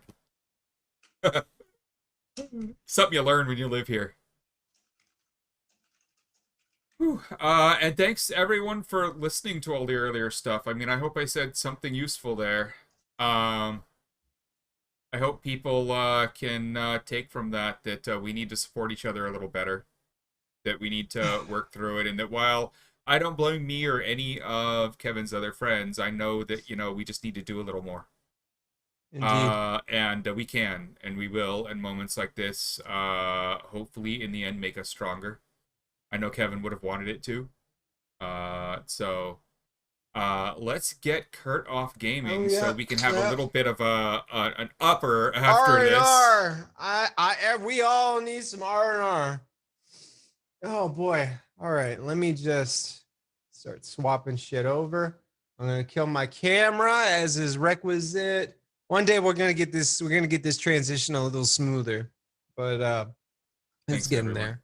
Yeah, we're figuring it out. It's starting to be a little nicer on when it lets me raid you instead of like random errors and whatnot.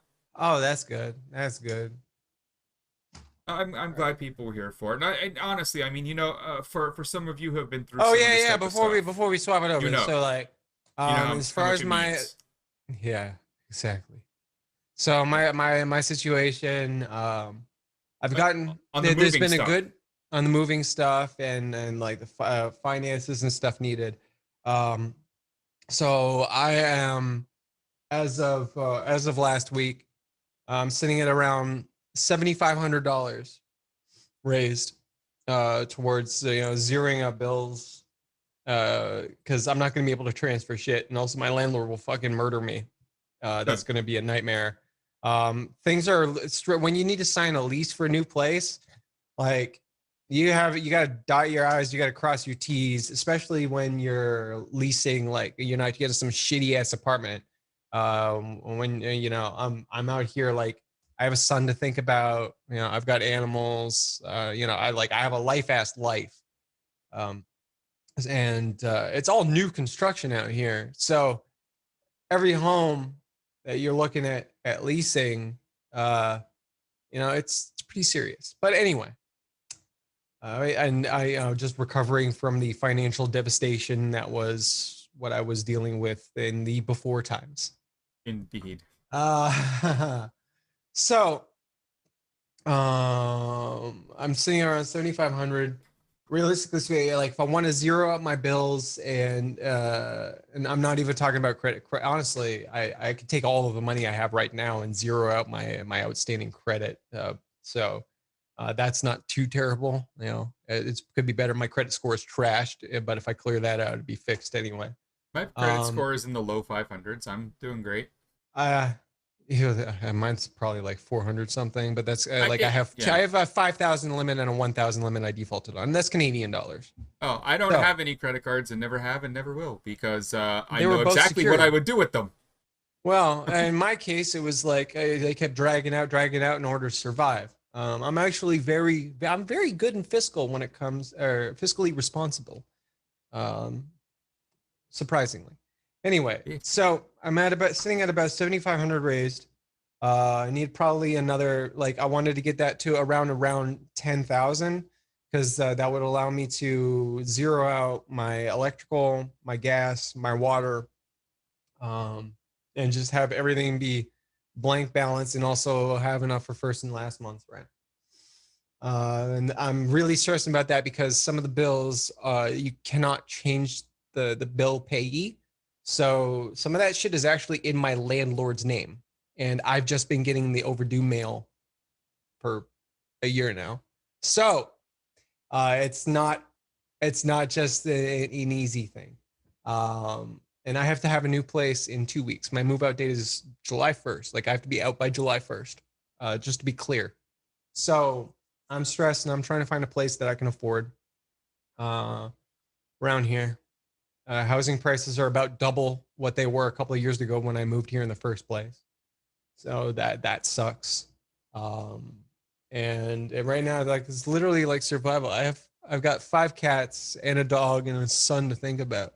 So it's not like I can just go and crash on someone's couch easily. Not to mention my server infrastructure is literally local. I need to have a fiber hookup so that I can go and plug it into my data center gear.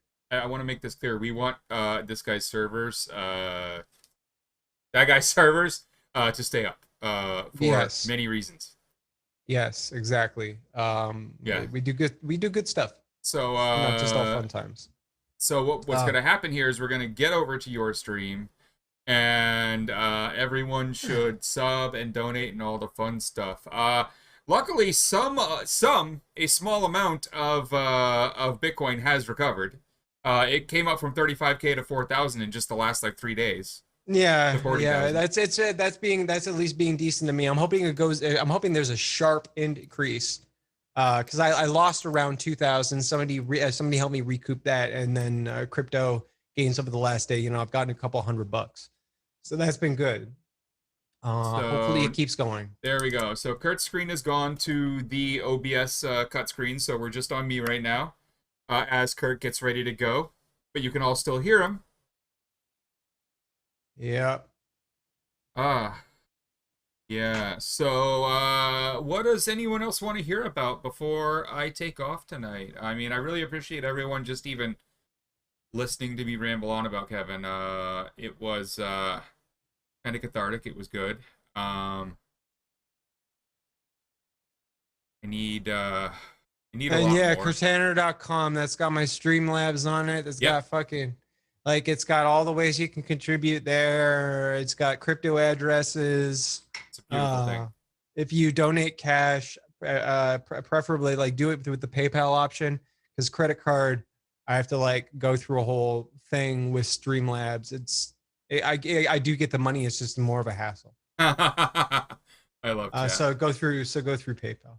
And I yeah, love get chat. your mom's credit cards. It's just like the old days, you know. Go to your mom's computer, go to the school computer, go get your teacher's credit cards, install Laura Ben on Canon on everything you can touch. Wait, what are we talking about?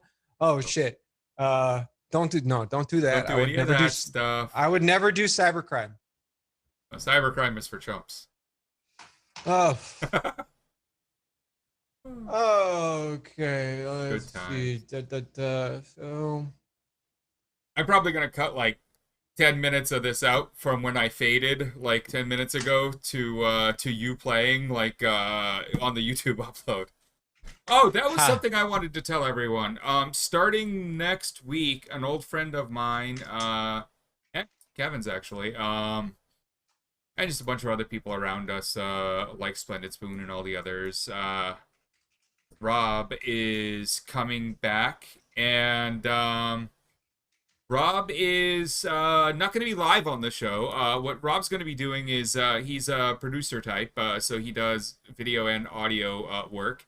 He is going to be attempting to dig through the now 60-plus episodes of between 1 and 6 hours on one of the episodes of all that content and start drawing out the highlights, start making better edits, and starting to send, 10-minute clips to describe this one thing, or the 5 times we told different versions of stories about anonymous stuff. He'll cut them into little sections and get proper intros and outros on them and get them up on the YouTube. I have no idea how much time he's gonna be able to give, but he is going to try, and we're gonna see how it works. Yeah, well, so we have the GreggHoush Show channel already, and I am not Tim Pool with my $600,000 a month coming in. In fact, I am making about 1/5 of my bills right now, so it hurts a little. So I'm just gonna put these clips on, like, they're gonna go on the main channel, but they're gonna go in a playlist for clips, instead of trying to like manage like 5 or 6 channels.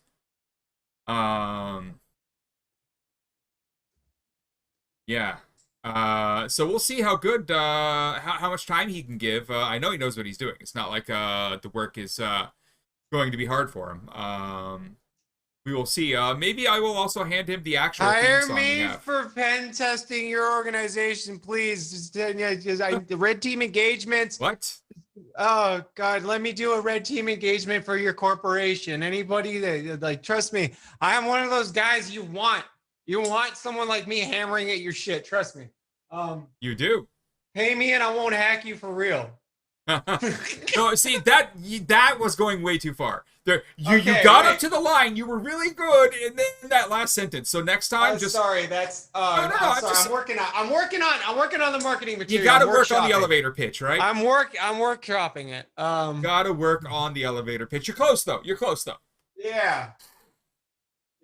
You're close though. I had someone like say, would I support their new organization that they have, and they're starting up a nonprofit and everything else, and it looks like something that I'm probably going to care about in terms of just the way they've named it. But the first thing I did was ask them, and what are you going to be doing when you raise funds, as a nonprofit has to start, even just paying its overhead, but what is your mission? And I was told that they have a board coming in, that they're going to have discussions, and I'm like, no. You gotta have an elevator pitch before you even start the 501c3. Like, what is the mission?